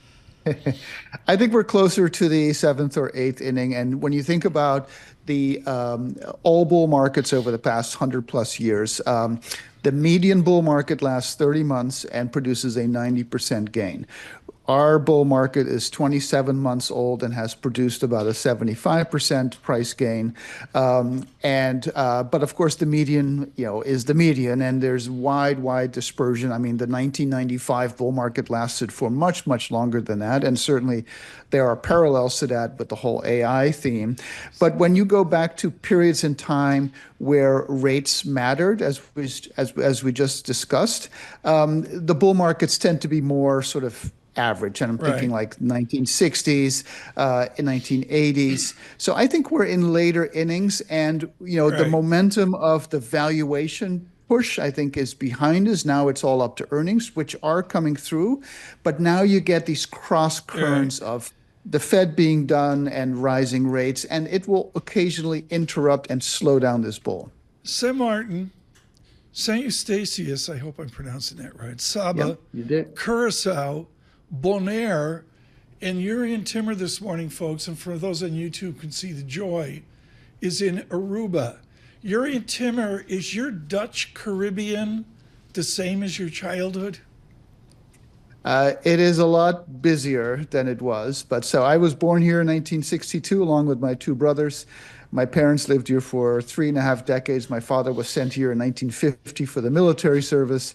My parents are 90 and 97. They retired to Holland back in the 1980s, but this is the one trip they still make, and my parents are here, and that's why I'm here, because I don't want to miss any minutes with them. So my parents and their 3 sons are under the same roof in my brother's house, but the island is much, much busier. There are more hotels. There's a lot of Airbnb. So when I go to the supermarket, because I like to cook here every night, there are so many tourists who are Airbnb-ing and therefore are cooking themselves. And that's, of course, it's great to see. It's not a criticism, but it's different from the sleepy days when I grew up here. Tom, taking notes. You're going to get down there? I'm taking notes for the president. He's got a good Airbnb recommendation. Jurrien Timmer, get in line. Can we look at the Dutch Caribbean as a 52nd state? Oh, all in good time, Tom. Jurrien Timmer, thank you so much from Aruba, and just good morning to your parents as they celebrate with you and your family in Aruba. That's really cool. Very special, Deep into the 90s. That's a favorite spot of one Paul Sweeney. Aruba. It is. Maybe we neglected to ask if he'd had a Sweeney spotting. Distinct possibility. Yeah, I thought he was taking a Gulfstream, but he maybe in one of those grocery stores. stores. Is Paul one to cook on vacation? No. Stand by. No. Decidedly not. Okay, well, thank you. Jurrien Timmer, thank you. And I can't say enough, folks, about his value add to LinkedIn. Shanali Basak, who was on earlier, is the one that said to me, hey, stupid, get back on LinkedIn.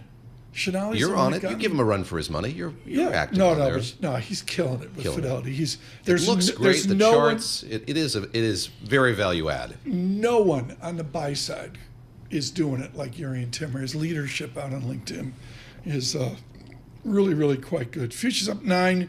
The VIX under 20, 19.21. PPI in 12 minutes. With our news in New York City, John Tucker. Well, let's start with it. The Senate confirmation hearings for President-elect Trump's cabinet nominees begins this morning, starting with defense designate Pete Hegseth before the Senate Armed Services Committee. In his prepared statement, the former Fox News host says he's going to be a change agent at the Pentagon, painting his lack of high-level management experience as an advantage. Yeah, Bloomberg's Jody Snyder says it's been a pretty rocky road for Hegseth's nomination so far. There's some thinking that he's in better shape than he was sort of, say, a month or so ago when a lot of allegations came out, and some people were thinking there was no way he could survive. He's surviving certainly until this confirmation hearing, but it's going to be tough. Bloomberg's Jody Snyder says Hegseth did not mention allegations of alcohol abuse and sexual assault in his prepared remarks. Southern California facing another round of dangerous fire weather as crews struggled to contain wind-driven blazes that paralyzed Los Angeles for nearly a week and killed at least 24 people. The L.A. County Sheriff Robert Luna says they're investigating whether power lines owned by Southern California Edison could have sparked the Eaton fire that's devastated Altadena. But the CEO of Edison's parent company, Pedro Pizarro, tells Bloomberg there's no evidence the lines were having any issues. Typically, when you have a fire caused by electrical infrastructure, you do see a signature, voltage dropping, current increasing. We have not seen that in our study. Well, residents have also filed a lawsuit against the L.A. Department of Power and Water over limited water supplies. Special counsel Jack Smith says he could have convicted President-elect Donald Trump for trying to overturn the 2020 election if the case had gone to trial. That's according to a 137-page report on Smith's investigation released by the Justice Department overnight. Now, Bloomberg's Kevin Whitelaw has more on the accusations against Trump in the report. He spent a lot of time trying to persuade his vice president, Mike Pence, to overturn the election and to have a different result, and even went out to the crowd that day, a fateful day on January 6th, and said that Pence could still change the election, knowing full well at that moment that Pence was not going to, and thought he didn't have the authority to come up with any different result. Well, Trump blasted Smith on social media after the release, calling him a, quote, lame brain prosecutor. A new study reveals a grim scenario for dementia in America. Researchers report that about 1 million Americans a year are expected to develop dementia by 2060. That's about double today's rate. Well, the findings suggest that after the age 55, everybody is up to a 4 in 10 chance of eventually developing dementia. If they live long enough, the risk does increase with age. Global news, 24 hours a day, whenever you want it with Bloomberg News Now. I'm John Tucker, and this is Bloomberg. Just full of good news this morning. Well, there's a lot, we appreciate that, a lot of different stories here. John Tucker, thank you so much. David Gura, inflation here in 11 minutes, and it's not a small matter. What Stuart Kaiser said was critical. High yields and a little sprightly inflation can signal growth. A widely held view, or was that? No. Yeah, I would say no, not widely held. Yeah. People that took microeconomics probably can get there, but a lot of other people can't.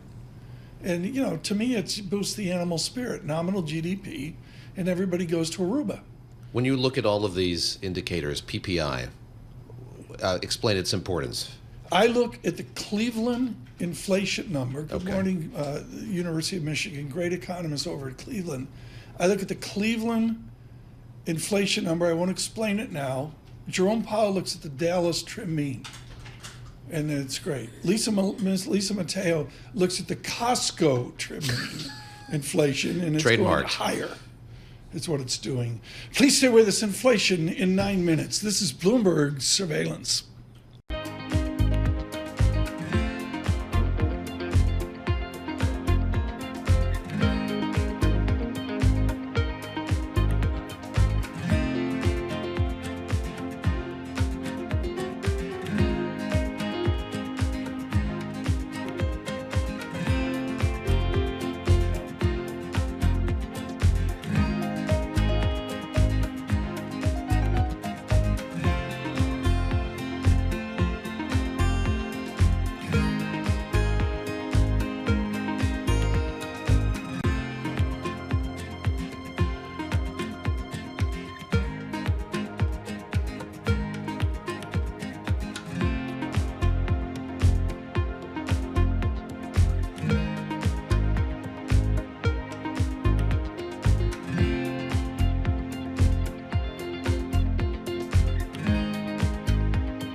Markets, headlines, and breaking news 24 hours a day at Bloomberg.com, Bloomberg Television, and the Bloomberg Business app. This is a Bloomberg Business Flash.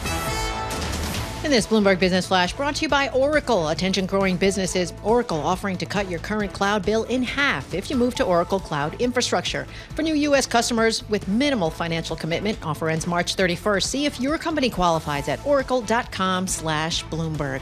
All right, we've got a bit of a lift to the market. This is after a drop also in the Bloomberg Dollar Spot Index, but this is ahead of the Producer Price Index, just moments away. So ahead of it right now, NASDAQ futures up 13 points, Dow futures up 34, S&P futures up 4. We have the 2-year yield at 4.39%. That's up 1 basis point, and the yield on the 10-year 4.79%, and that's up 1 basis point. Big banks in the spotlight this week. Tomorrow, J.P. Morgan Chase, Citigroup, Goldman Sachs, Wells Fargo, Bank of New York Mellon, and also BlackRock. They open their books. We'll head to Bitcoin prices because they're on the rise. They're up more than 1.5% at just above 95,000. So shares of MicroStrategy, they're up about 2%. A few stocks on the move. Shares of H&E Equipment Services up 106%. United Rentals agreed to buy the company for $3.4 billion in cash. And finally, the owner of Kay Jewelers, Signet Jewelers, they're falling 17%. That's after it cut its fourth quarter sales forecast. For on-demand news 24 hours a day, subscribe to Bloomberg News Now, wherever you get your podcasts. I'm Lisa Mateo. That's a Bloomberg Business Flash. David and Tom. Lisa, thanks so much. Greatly appreciated. Into the PPI report and CPI tomorrow. And we have someone right now absolutely definitive on this. Stephen Stanley is chief economist at Santander and has decades of extinguishment of having trophies on the mantle for getting it right. Is it tough to measure CPI now, or do you feel like you got a handle on the guesstimate for tomorrow? Yeah, I think that what's been tough lately has been the translation from CPI to the PCE deflator, which is obviously to what the Fed wants. The Fed pays attention to, because we've had consistent 0.3s on the core CPI, and some months that translates to a high PCE number, and some months to a low PCE number. So that's really been the difficulty lately. How does real estate, rental, home ownership plug into this madness? So, I mean, it's far and away the biggest piece of the core CPI. It's over 40% of the core CPI. It should be. I mean, Lisa's rent, and she's putting 80% of her paycheck in the monthly rent. 40% sounds about right. Yeah. It's less in the core PCE, but it's clearly an important part of the puzzle right now. Fed, Powell and others at the Fed have been talking about how this was going to come down for a long time.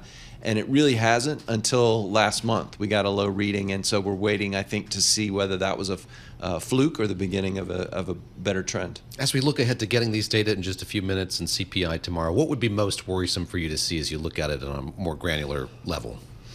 Well, I think the really important piece of this right now in terms of core inflation has been on the services side. So housing is the biggest chunk of that, but certainly medical care services, financial services, there are, a handful of these big services categories that really paying attention to, and where you're going to have to see progress if we're going to get back to 2% inflation. Is the Fed too narrowly looking at these data now? We hear a lot about being data-driven versus data point-driven. Are you worried that there's a tendency here to look at these one by one, not with any sort of average or longer-term horizon? Absolutely. I mean, my sense is that we've had kind of strings of good and then bad data. We had high data at the beginning of 2024, then it came down a little bit, then back up. And it seems like every time you get that little shift, the Fed is swinging violently from hawkish to dovish and back again. I'd like to see them provide a little bit more stability on that front. But what Global Wall Street wants to know from you is the disinflationary vector still in place? I think it is. I think that we're going to see gradual improvement. It's going to be slow, but I think we are as time passes. Theoretically, an extended x-axis, it's going to be slow, is beneficial to embed and anchor a lower inflation, right? It's physics 101. Did you do physics? In high school. In high school. I mean, but isn't the slow disinflationary tendency better for John Williams? Well, I mean, ideally, I think the Fed would like to be at 2% yesterday, right? And I think the stubbornness of inflation running above their target has been somewhat frustrating to them. But I do think on an underlying basis, we are seeing slow deceleration. So I think we'll eventually, if we stay the course, we'll eventually get to 2%, but it's not going to happen in the next month or two. PPI data coming up here in just a moment. CPI data after that. We're still kind of processing what we got in that jobs report last week. Sure, we can talk about that when we get these data points in just a minute. We'll have to see as well. We welcome all of you, of course, across the nation on your commute. Particular good morning to an early morning West Coast. Thank you to Rob Carolyn for the updates on the fire. The wind's picking up in Los Angeles. We're out on YouTube. Subscribe to Bloomberg Podcasts, growing each and every day. Thank you so much. One of the triumphs we've had this year is this new digital experience on YouTube.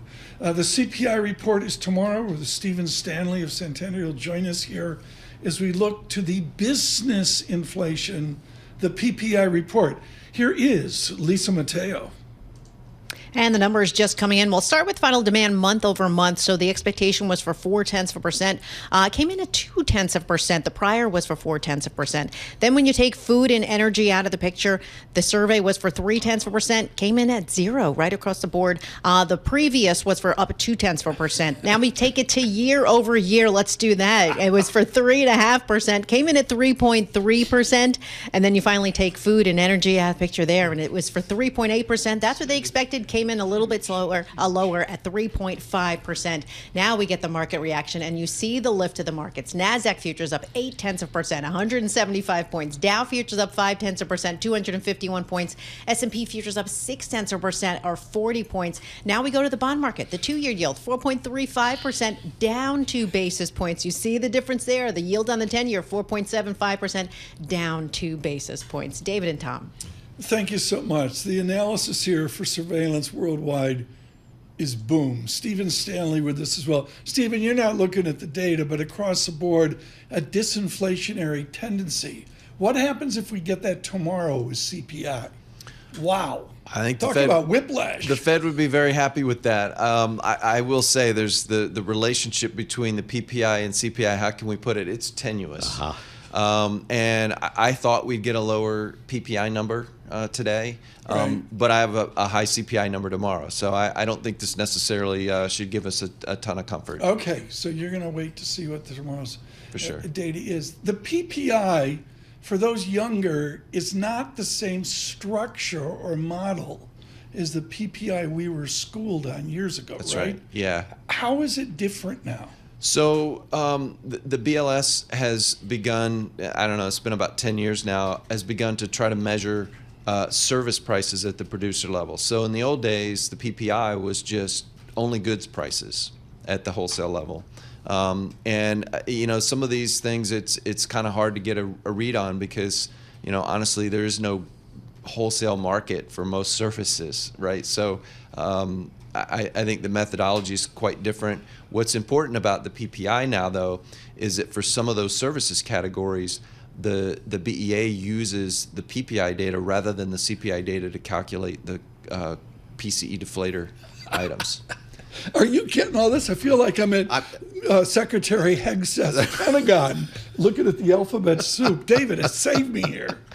Steve, we were talking just a moment ago about the kind of vacillation we've seen between the Fed being hawkish and dovish as we do this kind of economic ornithology here. We're seeing a more dovish Stephen Stanley as well here in the studio as of late. How are you navigating all of this? How are you putting this together? And how's it sort of shaping this?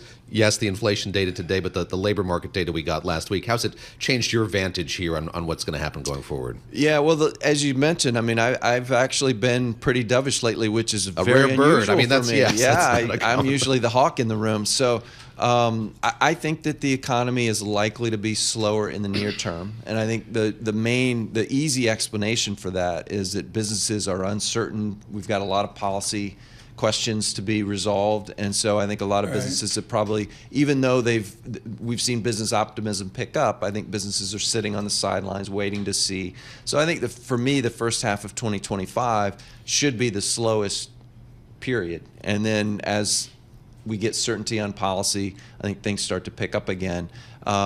The question really is, are we getting a slowdown in the labor market? Mm-hmm. Last Friday's numbers would say no. I would argue that we're still slowly seeing job growth moderate. I do think the unemployment rate will tick up a little bit in 2025, and that gives the Fed a little bit of a reason maybe to move closer to their view of where neutral is. Stephen Stanley, thank you so much with Santander this morning. As we talk to Shonali Basak, hopefully we can get her back here, Rich Truman. You asked a prescient question about transition on Wall Street. Out front. You were really out front. I was jogging on Fifth Avenue and ran into Mr. Diamond. No, that's not true. Mr. Pinto will retire the end of 2026, out a good 14 months. Jennifer Prizek will be the COO. That is effective immediately.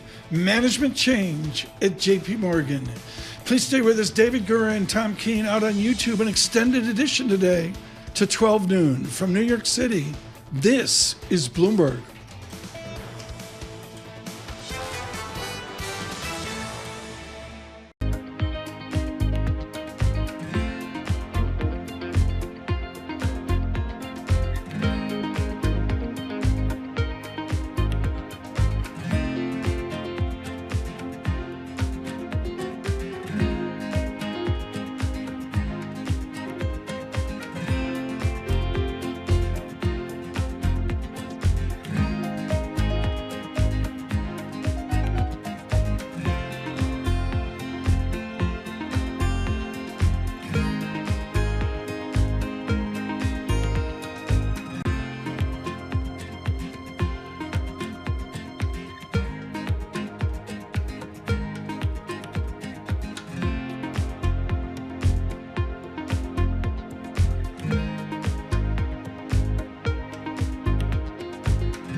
Markets, headlines, and breaking news 24 hours a day at Bloomberg.com, Bloomberg Television, and the Bloomberg Business app. This is a Bloomberg Business Flash.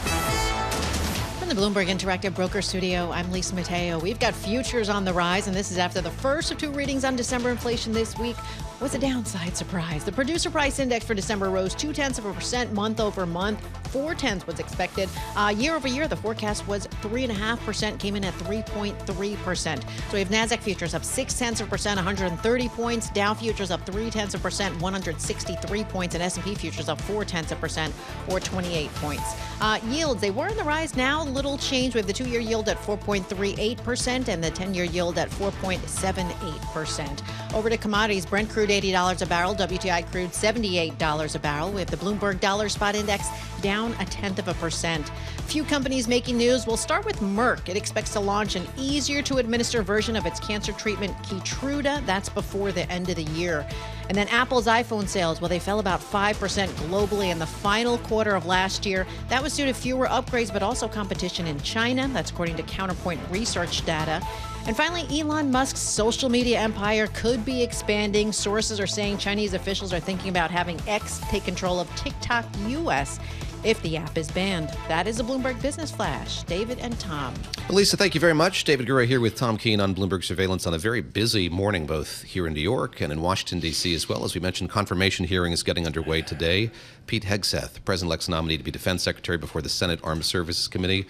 Tom, we had news from J.P. Morgan about leadership there. Of course, these PPI data as well a miss, and we're seeing the reaction in the markets as we see a kind of rally in the bond market after a lot of anxiety about where yields have been here over these last few weeks. Yeah, interesting to see. I think a lot of the names that people know. I would mention Mary Erdos, Chief Executive Officer of Asset and Wealth Management, to continue in their roles. This is Marion Lake, who's in consumer and community banking with their huge effort there. You know, I think that people in this full time will say it's been a managed and gradual shift around the fact that they tend to lose people to other banking platforms. You mentioned the interview that Leslie Stahl did on CBS News with Jamie Dimon, and he gave his kind of characteristically coy response to her question about who his successor might be. Does anything become clearer in light of what happened here? Daniel Pinto, the COO, and the president leaving in 2026? You're asking me Shonali Bassett questions. You know, I don't have any. George Bory's laughing at me.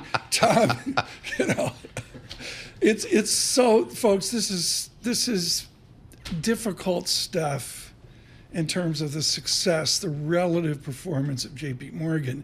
And they've set it up with Jennifer Pepsak and Marion Lake, and I don't know who's winning or that, but what I'm seeing here is a well-thought-out path with a timeline for Mr. Pinto, who I've spent a fair amount of time with, particularly in Davos, to retire by June of 2026. I think it's in order. I mean, I think that's 18 months out. That sounds orderly. Okay. Not mentioned in the J.P. Morgan memo is George Bory, Chief Investment Strategist at Allspring Global Investments. It's good to have you in here at the beginning of the year. Yeah, good morning, Am Tom. I clipping a coupon, or can I find total return at Allspring Global Investments? Yeah, well, you bring up a good point. You know, the bond market is very, very exciting, as always. 2024 had a very wide range of returns. You know, at the very high end of the range, some parts of the municipal bond market returning sort of over 12% on a tax-adjusted basis, whereas those out at the long end of the Treasury suffering mark-to-market losses down anywhere from 2 to 3%. Huge, wide range of opportunities in bonds. So you can clip coupons. That's the good news, because you can only turn two dials in bonds. It's either coupon and income or it's duration. And coupon is certainly where the game is today. Then when you're tactical with that duration, you can juice the returns. George Bory, you're brilliant at this. We talk about value traps in equity. Where's the value trap in bonds now? The value trap is probably closer to the long end than the front end. The front end actually looks pretty good. The front end has been performing really well over the last couple of years. And given the shape of the curve and the sort of policy expectations from the Fed, lots of income at the front end of the curve. That's pretty much 5 years and in, but in and around the 2, 3, 4 year part of the curve, you know, yields look fairly attractive, whether it's 2-year treasuries or even things like crossover credit or even parts of high yield. But you're talking talking about, sort of 4.5% to 6.5% all-in yields, limited duration, good credit quality. It's a little bit more than coupon clipping, but it's plenty for bond investors. It beats cash, it beats inflation, and what it really does for bond investors, it's the predictability of cash flows. That's what a bond does. It's not a growth instrument. It's cash flows. It's not NVIDIA. Thank you. It's not NVIDIA. On the subject of predictability, are you one who believes we're kind of returning to something that has the flavor of more normality than we've been living with for a while now? Yeah, the bond market's been in a meaningful transition period since 2022. We're still very much in that phase as both the level of yields move up to a more structural inflation level around 3%. And most importantly, I think from our perspective on the bond side, the shape of the yield curve is getting kind of closer to normal. Normal, if you wanted to use a 2s versus 10 spread, is closer to 100. Today we're at 30, but we were at minus 100. So we've come a very long way, and we still have a ways to go. Are we in a bond bull market price up? If I look at the Bloomberg Total Return Index, just one final question, George, on a rushed morning with the JP Morgan news. Are we in place of a bond bull market with price up out 1 year, 2 years, 5 years, or not? I don't think we're in a bond bull market in that yields are going to come down structurally across the curve consistently over the next couple of years. Parts of the curve are very, very well supported, but with these big policy changes coming out of DC, it's hard to say with conviction that the long end is firmly anchored and we're going to see bond yields come down. What you are seeing is a twist. You've seen a pivot, if you will, in the curve. The front end is still pretty well anchored, likely to remain there, but the long end is still sort of questioning where is inflation going to settle and what type of policy are we going to see from this new administration. George Borey, thank you so much. Greatly appreciated. In with Allspring, too short a conversation this morning. We needed more news today, David. Yeah, well. There wasn't, enough news. Surfeit of news, yeah. Now we have a modest changing of the guard and realignment at JP Morgan this morning. I think the key idea is that Jennifer Pipsek, the co-CEO of Commercial and Investment Bank, effective immediately. The immediately word is rare within the press release, but there we have operational issues, and we'll get some perspective on this for you. Someone asked about Mary Erdos. She will remain CEO of Asset and Wealth Management as well. Right now, futures up 30. With our news in New York City, John Tucker. All right, let's begin with the latest on the wildfires in Los Angeles. The death toll remains at 24, with at least 3 active fires still raging. And another round of dangerous weather in the forecast today. We'll have wind gusts as high as 50 miles an hour. Los Angeles County Deputy Fire Chief Robert Harris says people need to be ready. Severe weather conditions will continue through Wednesday. Please be assured that the Los Angeles County Fire Department is prepared, and we are anticipating winds and low humidity and low moisture, which will be a threat to the Los Angeles County area. Harris says that the threat extends north to Ventura County as well. At the White House, President Biden looking ahead to the recovery. The federal government is going to cover 100% of the cost for the next 180 days for things like firefighter overtime pay, debris removal, temporary shelters. It's going to cost tens of billions of dollars. The president speaking at a White House briefing. Wells Fargo and Goldman Sachs estimate the insured losses could top $30 billion. Special counsel Jack Smith says President-elect Donald Trump could have been convicted for trying to overturn the 2020 election. Let's get details from Bloomberg's Gina Cervetti.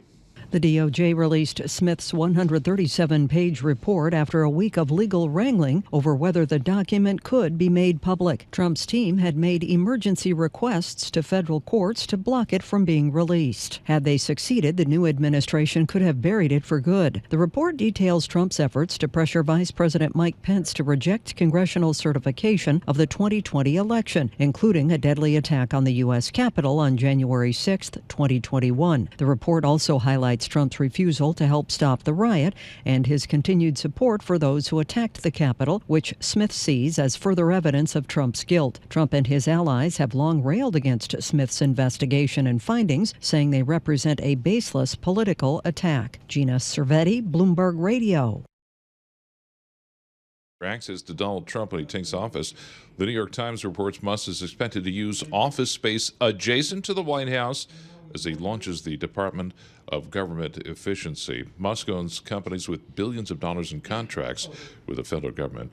Global news, 24 hours a day, whenever you want it, with Bloomberg News Now. I'm John Tucker, and this is Bloomberg. Tom, David, Lisa. Up, down, green on the screen, David Gura. I mean, I don't know what to make of it, at least for the next 1 minute. Thank God Lisa's here. I know. Futures up 33, Dow futures up 170. VIX under 19, 18.58. That is news. From New York City, Bloomberg surveillance.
You're listening to Bloomberg Surveillance with Tom Keene and Paul Sweeney on Bloomberg Radio.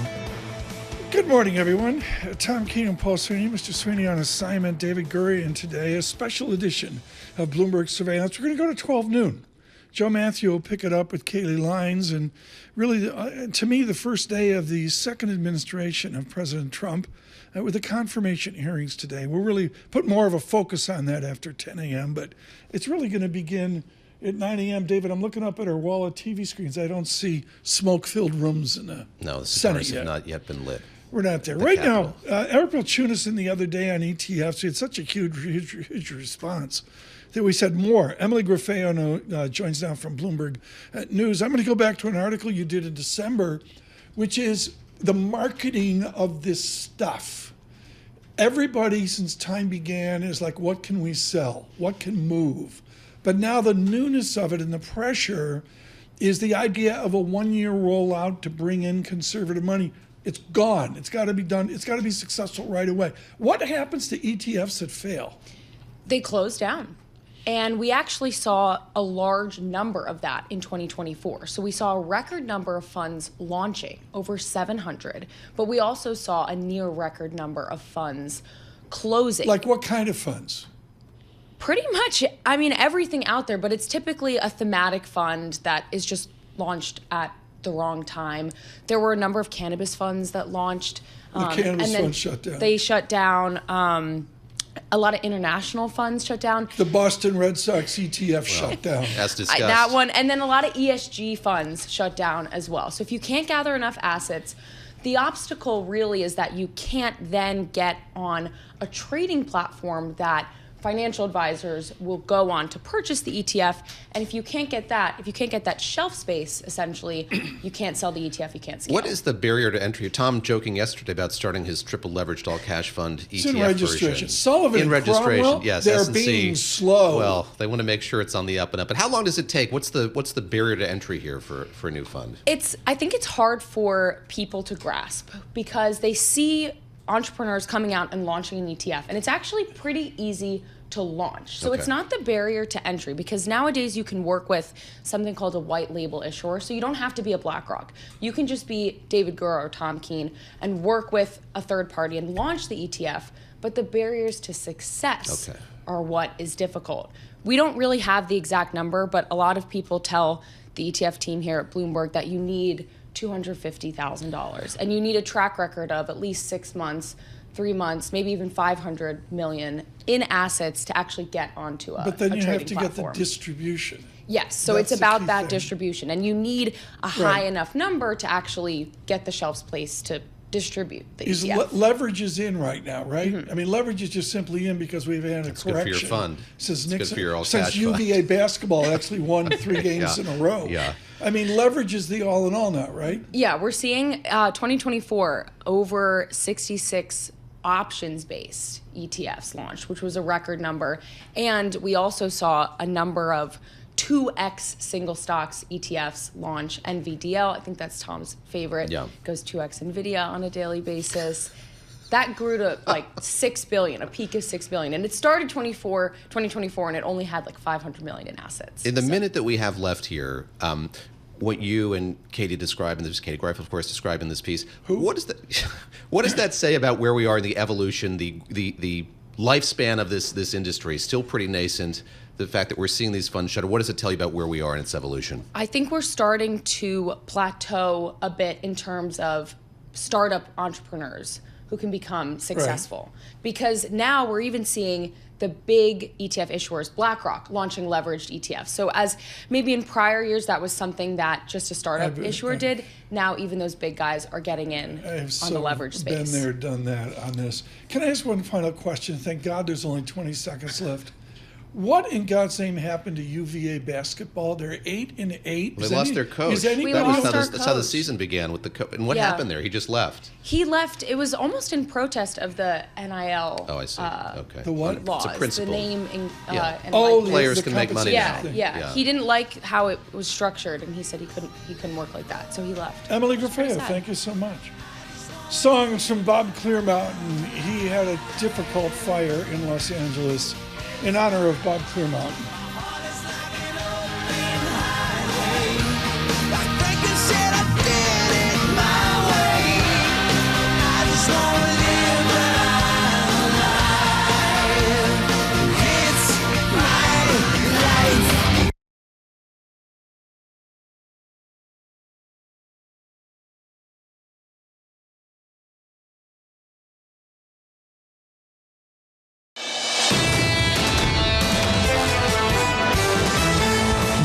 is Bloomberg Surveillance with Tom Keene and Paul Sweeney. I'm sorry, it's a boom economy, and that's what we're adjusting to. Neither party seems to want to take on deficits at all. With Lisa Mateo on markets. Stocks are coming off another record high. And Michael Barr with news. Tensions between the U.S. and China have heated up even more. The best in economics, finance, investment, and international relations. This is Bloomberg Surveillance on Bloomberg Radio. Good morning, everyone. Tom Keene, Paul Sweeney, Michael Barr, Lisa Mateo, 2 out of 4 in attendance. Lisa, lovely to have you here. Everybody else is in Aruba. We've got a quorum, though. Something like that. David Gura in today, and with that, a special extended edition of Bloomberg Surveillance. David and I will be with you for the next 3 hours, really looking here at the beginning of the Trump administration. And David, over to my left here, folks, on YouTube, and good morning on Bloomberg Radio, they begin to assemble in the smoke-filled rooms of the, no, that was 20, an absence 30 of years smoke, ago. but they are assembling. They're getting ready. The Senate Armed Services They're very Committee assembling. Filing in. I could see Kaylee Lyons in the front row taking notes. She and Joe Matthew. Joe with us in a moment here. But they'll take us through to 12 noon on today. So we are going to spend some time here just on the moment here for America of the beginning of the cabinet of a new.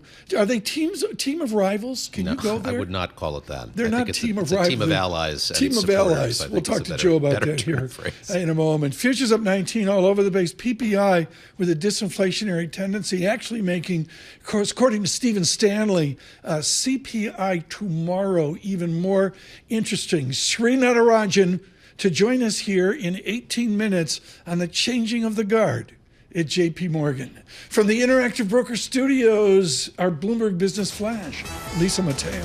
Yeah, we've got futures advancing, and this is after you said that miss on producer prices came in below expectations in both the headline and the core readings. And yes, setting the stage for tomorrow's CPI. That's expected to have ticked slightly higher from the previous month. NASDAQ futures down 0.3%, 81 points. Dow futures down 0.2%, 89 points.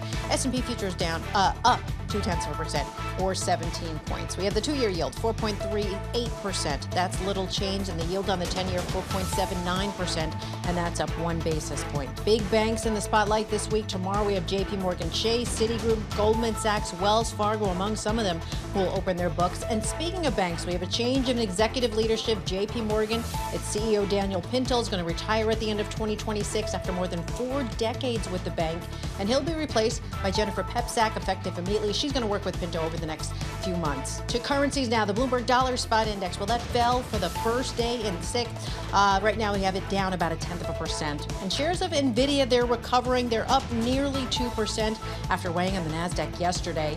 And shares of Trump Media Technology, though, they're down 7% after jumping more than 20% Monday. That is a Bloomberg Business Flash. David and Tom. Lisa Mateo, thanks so much. Good dollar finally taking a break, but I'm looking at euro under a 103, not under a 102, 102.49 on euro. Again, a complexity here. $81 on Brent crude. Wow, $80.53 make that on Brent crude. David Gura and I will try to keep up, but the news will be enhanced at 12 noon today, as Joe Matthew will join on the hearings, and we're looking forward to that. What do I have right now, Rich? Please tell me. Do I have Sarah House or Joe Matthew? We could flip a coin. Thank Let's start with Joe. Let's start with Joe. I mean, we'll talk the economics with Sarah House here in a moment. Joe Matthew, what will you listen for in the first 20 minutes of the defense hearing? You know, we have a sense of what we're going to hear from Pete Hegseth already. We also have a sense of what Democrats like Elizabeth Warren are going to say. She put out her 72 questions a week ago. I'm going to be much more curious to hear about what it takes to run the Pentagon. There are a lot of questions about, yes, his relationship with alcohol and even some women who apparently were not interviewed by the FBI. That's something you're going to hear a lot about today. But running the biggest bureaucracy in the world is the question here. And what exactly are his qualifications to do that? He'll be asked point blank and be given a chance to answer. I look at the Bloomberg homepage, the top screen on the terminal, the New York Times front page, the Washington Post homepage, and so much of the coverage centers on how Democrats are approaching this moment. And I think back to the first term, there was a pretty aggressive front that Democrats put on going into confirmation hearings. It seems less aggressive this time, perhaps more nuanced. What's the sense that you have, Joe, of the approach that Senator Warren and others are going to take here as this hearing gets underway? I think it's less about sinking a confirmation. Most Democrats and Republicans I talk to say they think he has the votes. They say that for most all of Donald Trump's elections here, but they want to frame this in a way that people know who they are hiring. And for somebody like Elizabeth Warren, maybe Tammy Duckworth, some of the others, they have a lot to gain personally, politically from that, right? That's kind of Elizabeth Warren's job on this panel. But look, there are actual questions to be answered here with regard to some of the allegations that have been made, as well as his experience. We're talking about not only, a Fox News personality, but a U.S. Army veteran, and he'll be considered, obviously, with the deference that he deserves there. He says he's a change agent. I will point you to the optics. He will have his 7 children sitting behind him, which is going to make it all the more awkward for people like Elizabeth Warren to ask questions about his past with women. I'm going to ask a question here. Joe's got to get to makeup to get ready for 12 noon. But to Joe Matthew and David Gura, to the two of you, David, let me start with you. It's the second time around for President Trump. He had worthies like Kelly, Mattis, McMaster, and others. Can he do that again, David? Can he get generals and admirals to come in and do defense, do Pentagon? I mean, it's a great question. Not at the cabinet level. And I think if you look at the composition of it as he's kind of divided it this time around, there were very few of those kind of establishment figures that we saw during the first term. And, I think what we're going to see here is Donald Trump unbridled in a way that we didn't see in that first term. I remember, for his pick for Secretary of State, for instance, there were a lot of kind of old guard Republicans who put Rex Tillerson forward or planted that seed in Donald Trump's brain that he might be a good candidate for that job. I think he's going to dispense with that this time around. Joe, what do you think? Ask CQ Brown. The answer is no. He wants to fire some of the folks that you're talking about, all the folks that you just mentioned. Now, CQ Brown, the current chair of the Joint Chiefs of Staff, he has said in interviews, and he'll be asked about this, what would you do on day one? The first thing you would do is fire the chairman of the Joint Chiefs. To me, that's the heart of the matter. He thinks that the military brass is totally out of touch with the rank and file, or as he says, the men with the dust on their boots. I think that's the heart of it. Can you two come on more often? If you invite us, I'm sure we can carve out the time. This is the earliest Joe Matthew's been up since before the election. Joe Matthew, thank you so much with Kaylee Lines 12. Really just brilliant discussion there for some of us not so much in tune. David Gura and Tom Keene with you this morning, the special edition of Bloomberg Surveillance. But we still continue with economics. Sarah House joins us now, senior economist at Wells Fargo. Sarah, rates higher. Does that just simply mean we got a better animal spirit, a better inflation, a better nominal GDP, and that will fold over to a good earnings season? Is that what you hear from Securities Research at Wells Fargo? Yeah, so I think that's a big part of the lift in rates that we've seen is we've continued to see a really strong performance of the U.S. economy, whether it's in some of the more growth-related indicators like the consumer spending, and we'll get a look at retail sales later this week. But also, just as we've seen the labor market firm up as well, I think that's pointing to consumers still have money in their pockets that they're spending, which I think all should still be pretty beneficial for corporate earnings growth that continue to, I think, also have that positive feedback effect with the labor market. So supporting headcount. Sarah, give us the battlefield report here as we look at the Fed's fight against high inflation and at the data that we got this morning, that miss on producer price index, looking ahead to CPI tomorrow. Where is the Fed in this fight? And I wonder about the longevity of this 2% target going forward here. It strikes me that we were kind of in this vacuum of a sort when we didn't have all of the uncertainty surrounding tariffs policy or immigration policy or fiscal policy. Now that we introduce all of that, do you think we're going to see a Fed, shall we say, place less emphasis on that going forward?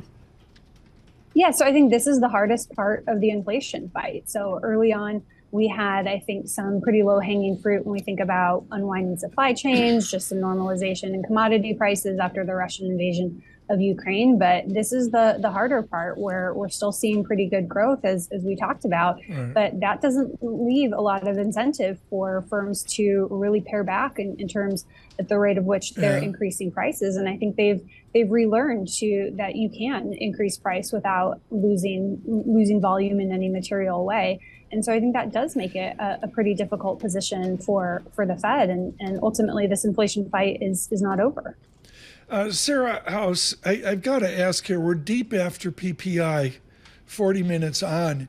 have you readjusted your view to CPI tomorrow after witnessing the disinflation of 8:30 this morning? No, haven't made changes to what we're looking for CPI tomorrow. These are separate surveys. There are a few parts of it that are pretty highly correlated with CPI, like, for example, consumer food prices. But for the most part, these are looking at inflation from different surveys and different perspectives. So those from what consumers are paying versus those of what producers are receiving. This is more important for the PCE deflator. So we were kind of looking at what core PCE and headline PCE are tracking for December, now that we got inputs like in terms of medical care, a lot of information on finance and insurance, as well as what happens in transportation costs. So tweaking that up maybe slightly, maybe modestly, just with the strength we saw in airfares, but it doesn't look like this is a wholesale change in terms of the inflation numbers for December when we look at them in totality. Sarah, speaking of looking at it in totality, I'd love to kind of look at these data in complement with what we got last week, the jobs data, the Fed doing its balance dance, you doing that as well. How do you see the two of them in complement, and how did it kind of change your perspective, if at all, on what the Fed's going to do here in the months ahead? Yeah, so what I think we've really seen, especially coming out of the December jobs report, is that the scare that we had this summer over the labor market, where we certainly saw it weakening, and I think there was a lot of concern that it was going to deteriorate in a nonlinear way. I think those concerns have been set aside. And so I think that's allowing the Fed to shift its focus back more firmly on inflation to finish this fight to get inflation all the way back down to 2%. And I think with fewer risks right now being posed to the labor market, that it does point to rates, I think, staying potentially where they are for longer than maybe what a lot of folks were expecting in the final months of next year. So I think, markets pushing out the timing of that next cut and, the degree to which we even see any further cuts in the near term, I think is appropriate. I look, Sarah, at the American economy, and, Joe Weisenthal had a great tweet out. David Gura, we're deep into 2025. Very deep. It's like we're 2 weeks in. It feels like we're in 3, 4, 5, 6 months. Sarah, do you feel like you have to remodel your 1231 model? I mean, is there a pressure to readjust now? I don't think there's a big pressure. I mean, it has felt like a long first 2 weeks of the year with everything that's gone on. But I think you're still looking at an environment where inflation is going to be a bit sticky. It's going to be really hard, I think, to move the dial a lot further in terms of getting inflation back down to the Fed's 2% target. So heading into the year, we were looking for inflation to more or less move sideways this year. And I think that's still consistent with the data that we've seen over the past few weeks. But I think probably the bigger shift has been, I think, further firming in the labor market, which again just reduces, I think, some of the concern on the employment side of the Fed's mandate. Got to get the blue light on. That's the Detroit Lions blue light, according to Michael Barr. Sarah House, thank you so much for joining us today with Wells Fargo. Just terrific news flow this morning. Sri Natarajan scheduled to be with us with his just brilliant work on Goldman Sachs and the rest of Wall Street. The headline here, J.P. Morgan's new chief operating officer, Jennifer Pevsek, indicates she's not a CEO candidate. That's she doesn't want to deal. be considered for the job, spokesman says. I don't know what this is. I'm not expert on this, but Sri is. We'll get a little bit of perspective on that as well. We've got our first images of a Senate confirmation hearing as well. We'll bring that to you. It's 9:14 Wall Street time and Senate building time, and the answer is, I believe, David, in 16 minutes we begin some form of ballet. That's right. I laughed a little. You asked sort of Joe what he'll be listening for in the first 20 minutes. We're going to hear a lot of the usual bluster from the committee chairman and ranking member, and we'll get into him probably in earnest around 10 o'clock. But, of course, we'll be monitoring that very closely. There's a top live blog on the terminal as well. Should mention earnings tomorrow as well, led by J.P. Morgan. You wonder how that earnings call is going to go because Ms. Pevsek takes over immediately as chief operating officer. I wonder if she'll be on the call tomorrow. With leadership, Mr. Pinto will step aside there. We'll have to see how that goes. Futures up 22. The VIX showing the move from 21 level through 2019, 18.84, a more constructive tape this morning. with our news in New York City. John Tucker. All right, expected to get underway in just a few minutes. President-elect Trump's controversial nominee for Defense Secretary, Pete Hegseth, is set to face questioning during his confirmation hearing today on Capitol Hill. And let's get a preview from Washington and Bloomberg's Amy Morris. Hegseth, a former Fox News host, has been making the rounds among senators to try to shore up support, but his confirmation will also depend on how he answers questions while on the hot seat. He's facing allegations of sexual assault, inappropriate workplace conduct, and public drunkenness, allegations he denies. New York Democratic Senator Chuck Schumer. If there's any cabinet position that ought to have a steady and drama-free individual, it is certainly Secretary of Defense. Unfortunately, Mr. Hegseth's background is deeply troubling. Some moderate Republicans have also expressed concern about Hegseth's appointment. It would take 4 GOP defections to sink his nomination. In Washington, Amy Morris, Bloomberg Radio. The death toll remains at 24 from the wildfires that have torn through the Los Angeles area for nearly a week. Fire crews and weary residents are now going to face even more dangerous weather today, with up to 50-mile-an-hour wind gusts expected in Los Angeles and Ventura counties. The L.A. County Fire Captain Sheila Kelleher says they're as ready as they can be. Doesn't look like we're going to get the 100-mile-an-hour winds like we had the hurricane winds, but 60, 70-mile-an-hour can really cause a lot of havoc and extreme fire behavior. People are in position. We're ready to go. And on top of the wildfires, Los Angeles investigating looters and scammers trying to take advantage of the devastation. 9 people have been charged with looting in the fires.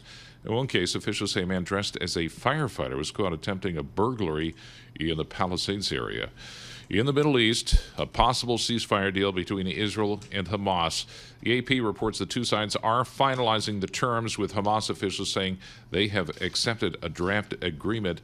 Israel's still weighing the deal. However, both sides have warned talks could still fall apart.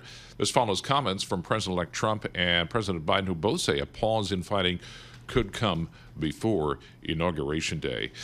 Justice Department early this morning releasing Special Counsel Jack Smith's report on Donald Trump's attempt to overturn the 2020 election. The report details Trump's efforts to pressure Vice President Pence to reject congressional certification of the election. Jack Smith dropped all cases after Trump won the presidential election. And America's bourbon boom is over, apparently. Businesses big and small starting to hurt, with distillers cutting jobs and shelving expansion plans. According to the industry tracker IWSR, sales volumes of U.S. whiskey, and this includes bourbon, Tennessee, and rye, dropping 1.2%. 2023, the volume of spirits sold in the U.S. declined for the first time in nearly 3 decades.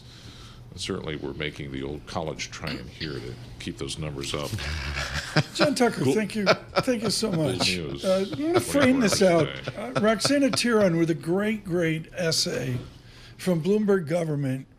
David, GOP defense leaders, the Republican defense leaders want $1 trillion Pentagon budget. To frame it, we're at $850 the current year. National defense spending capped at $895 million. I think that's $895,000 million. And they want to pop it on 4% of GDP, like NATO 5% of GDP, well out over $1.2 trillion. I mean, it's a whole new world after all. Yeah, I saw, our former colleague Sarah Eisen interviewing Janet Yellen yesterday, asking about the Doge plan, Elon Musk's efforts to cut government spending, and she brought up a lot of what you did, which is the difficulty, if not impossibility, of doing that when the goal here, the aspiration of the president-elect and his administration in waiting, is to really boost the defense budget. You bring up that 5% target. It's something that President-elect Trump has floated here, asking members of NATO to pay 5%, the equivalent of at least 5% of the gross domestic product. And we've seen Poland say it would be amenable to doing that. Germany saying it would be preposterous. Chairman Olaf Scholz saying just a few hours ago it's not something that Germany would be able to do or would consider. Roger Wicker of Mississippi in the majority, and Mr. Reed of Rhode Island with legit military experience in the minority. I go back to what you said and what Joe Matthews said as well, which is, yes, there will be a lot about the nominee's comportment that will be probed and analyzed over the course of this hearing, but there are serious questions about his plans to manage this giant agency that I think we're going to get some answers to as well.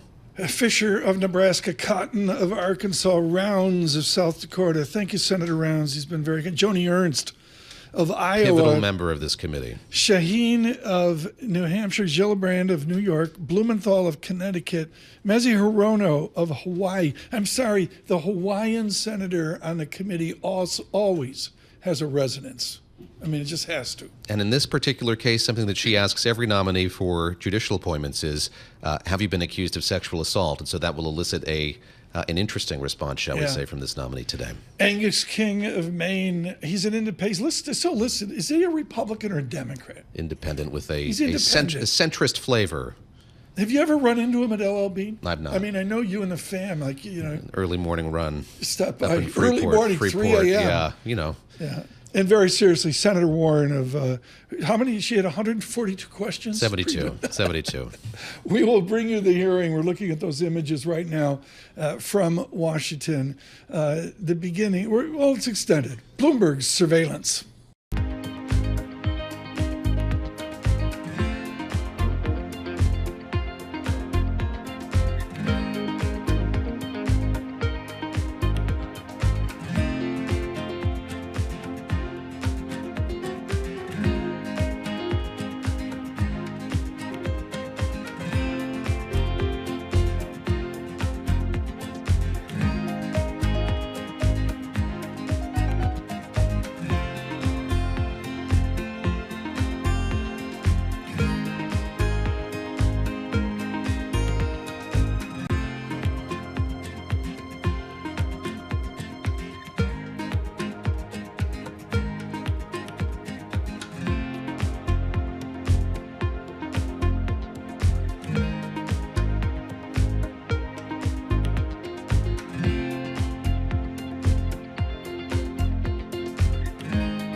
Markets, headlines, and breaking news 24 hours a day at Bloomberg.com, Bloomberg Television, and the Bloomberg Business app. This is a Bloomberg Business Flash. And this Futures Report sponsored by IBKR. Will the average U.S. temperature in January 2025 be greater than 34 degrees? Well, you can trade your prediction at Interactive Brokers. Buy yes if you agree, no If you don't, correct answers earn $1. Go to IBKR.com/forecast. All right, we've got futures on the rise. This is as producer inflation slows. NASDAQ futures up 0.5%, 118 points. Dow futures up 0.3%, 145 points. And S&P futures up 0.4%, or 25 points. The 2-year yield at 4.37%. That's little change. And the yield on the 10-year, 4.78%, and that's up 1 basis point. The Bloomberg Dollar Spot Index is down about 2%. And Bitcoin recovering up 2.5% at just over 96,000. For on-demand news 24 hours a day, subscribe to Bloomberg News Now, wherever you get your podcasts. I'm Lisa Mateo. That's a Bloomberg Business Flash. David and Tom. Lisa, thanks so much. Just exceptional news flow here as we look to the Dirksen office building, the acclaimed. I love the romance of the confirmation hearing room. It's SD-G50 is the name of the room. Unlike in the Hart building, you have that beautiful old architecture, and you've been joking about the smoke-filled room. There once was a lot of smoke. There once was a smoke-filled room. It was built for TV when these hearings began to be televised. Yes, it was. We'll carry on that tradition today. We have terrific news flow. Omar Aguilar will be with us in a moment. We need to get the markets open in 4 minutes. And then the CIO of Schwab will join us. But right now, and just thrilled that he's with us, is Sri Natarajan, encyclopedic on the major banks. And we're not asking what our earnings going to be. We're asking the path for JP Morgan forward. They've been an exceptional performer. Ms. Pajak has said she does not want to replace James Dimon. Who would you guess is being groomed to replace James Dimon? Don't tell me it's Sonali Basak. It definitely is not Sonali, unfortunately. 45 minutes ago when I read the announcement, Tom, I would have looked at that announcement and said, aha, we have an anointed successor. It looks like Jen Piepszak for all measure, right? Daniel Pinto, the second most important executive at JP Morgan. The hit by the bus CEO candidate, as Jamie Dimon had loved to call him. He's giving up his titles. Here's Jen Piepszak taking over at least one half of his role, which is COO, which is pretty important. And it just seemed that they were signaling that when Jamie is finally ready to step aside, Jen Piepszak will be ready to step into the role. But then that statement came where Jen Piepszak says she's not interested in being considered for the CEO role, at least at this time. Now, everything hinges on at this time. Does that at this time go away in 6 months and she's ready to be considered CEO? I think all that we can do right now is take it on face value and say, she's not interested, so we're going back to the drawing board. Is it going to be a Marianne Lake or a Troy Rohrbaugh or someone else altogether? Measure it on, I mean, the free-for-all of this to me is crazy. Is it damaging to the bank the way they're doing this? Or do you look at this as a measure of decorum where they're working in a proper manner? Neither. I don't think it's a measure of decorum because a couple of years ago when they set in place a lot of these changes, they gave those new roles to Jen Piepszak and Marianne Lake. It did seem that those two were the leading contenders for CEO. It's a little less clear now. But Jamie Dimon is doing fine. Everyone still hangs on to every single thing he has to say. He's turning 69, but he will argue 69 is the new 59 on Wall Street. Yeah, I wanted to ask you lastly just about the professional evolution of Jamie Dimon. And I saw him on stage at the Deal Book Summit about a year ago, and he was asked about plans for his retirement and succession, and he allowed that every time the board meets, he leaves the meeting room and they have a conversation about succession. What do we know about this? Where all of this stands, and it's a recurring joke on Wall Street. We'll see where we are the next year when it comes to Jamie Dimon's tenure. Where do things stand now, and sort of what are the betting odds of him leaving this job anytime soon? The problem is every time Jamie Dimon leaves the room and the board starts talking about succession, all that they're saying is, can someone please bring Jamie back into the room and ask him when he will be ready to step down, because we're not ready to force him out. And realistically, you can't, because you talk about the professional evolution of Jamie Dimon. He went from CEO of JP Morgan to Dean of Banking to King of Wall Street. With all those titles, no board is going to come and say, Jamie, your time's up. It is for Jamie to decide, and that is where we are. And the real winner, my initial answer would have been Jen Piepszak from this announcement. My latest answer, that the real winner from this announcement is the fact that Jamie Dimon isn't going away anywhere anytime soon. I'll steal a question from Tom. Is Jen going to be on the call tomorrow? How's this going to play out on the earnings call tomorrow, do you think? That's interesting. Jamie's, not every bank CEO, like I remember Lloyd Blankfein never made it to every earning call. Jamie Dimon always does make it to the earning call. it will be interesting to see if Jen Piepszak comes in. Look, she will have a key operational role at this firm. The fact that she's gotten this title means everyone around her has a lot of respect for her. The only problem seems to be she's saying she does not want to be the next Jamie Dimon. Sri, thank you so much. Thank you. Greatly appreciate it. Come by daily here in earnings Come by season. daily. Srinath Rajan with us, writing for Bloomberg News on the Major. But you have Shonali Basak and Srinath Rajan Back to back. in one show. It's too much. I mean, people are applauding that Sri made it over here. Wait, no, that's not what that is. That's the market opening. Futures up 27. There's a better tape, and really measured by the VIX from a 21 into 18.74 on the VIX. And they're off. Lisa Mateo looks at the race. We do, and it comes after that miss on producer price index. So we'll start with the S&P 500, up 0.4%, 27 points at 5,863. The Dow up 0.4%, 198 points at 42,493. And the Nasdaq, well, that's coming in up 0.6%, 120 points at 19,212. We have the 2-year yield, 4.37%, little change, and the yield on the 10-year, 4.78%, and that's up 1 basis point. That is your Bloomberg opening bell report. David and Tom. Lisa Mateo, thank you so much. Omar Aguilar with us with Schwab. Really looking forward to this conversation. Omar, I looked at Delta Airlines with solid earnings. Do you still frame out double-digit earnings growth amid all the high-yield gloom? Well, I think earnings growth, it is expected to actually continue to grow at a very fast pace. And a lot of that is, as a result of, the fact that the CapEx cycle is about to just begin. And I think the CapEx cycle is something that happens usually during this part of the cycle because, we have seen an improving productivity. We have seen at least manufacturing to start better. So whether it's an airline or whether it's any other company that has a CapEx, expenditure, management is in the process of figuring out the timing when that CapEx cycle will start. I look, Omar, in too short a conversation this morning. What will you look for from bank earnings? Not specific names, but just the tone. To me, it's they almost hiding how much money they're minting. Am I right? Well, it is clearly going to be an interesting session starting in a couple of days because the financials have actually taken over the leadership of some of the Meg 7 we had at the end of last year. And if you just look at the performance of financials over the last 3 months, has been incredibly profitable. And a lot of that is also because of expectations and the yield curve shape. If there's any industry that actually has benefited from that steepening in the yield curve, it is the financial industry. I certainly think that going into the next, part of the earnings season, a lot of that will be just setting up what the outlook might be and what would be the potential impact of real rates, into the potential earnings. That has less of an impact in financials, but certainly something that I think will be interesting to see for the remaining of the industries. Omar, too short a visit. We've got to get you literally back on in the coming days. Right now, a piece of history. To me, it's really the beginning of the Trump second administration. It is the Air Force officer of Mississippi talking to Mr. Hegseth. And these are the opening comments, David Gura, of what's supposed to be a contentious hearing. Likely to be contentious, likely to be the most contentious of this string of hearings. Now, of course, there are others who are drawing some scrutiny. Tulsi Gabbard for DNI, for instance. That hearing will be a little later on. But this, the first major confirmation hearing for President-elect Trump's cabinet.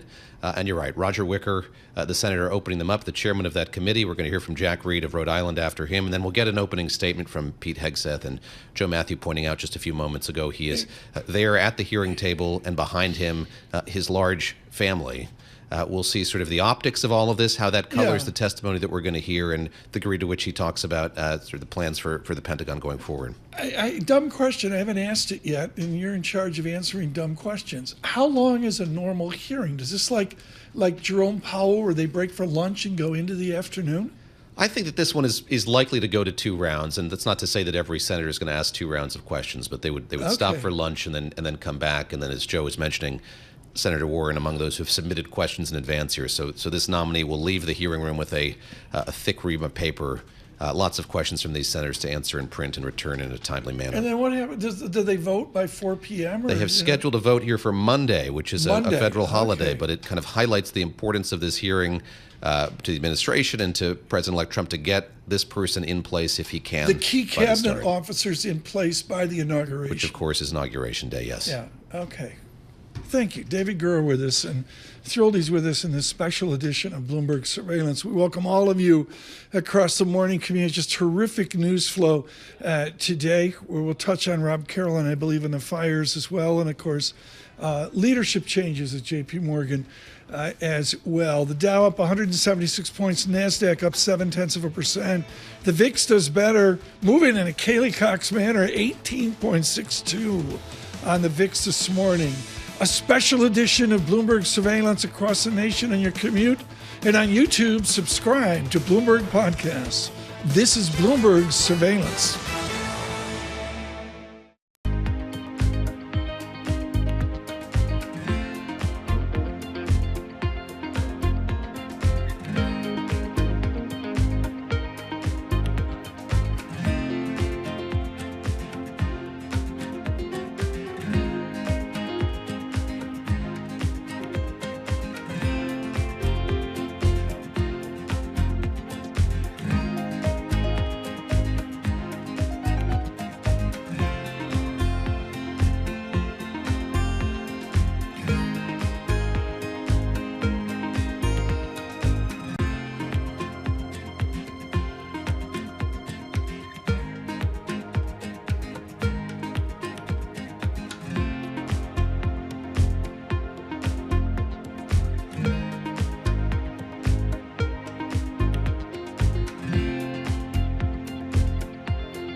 Markets, headlines, and breaking news 24 hours a day at Bloomberg.com, Bloomberg Television, and the Bloomberg Business app. This is a Bloomberg Business Flash.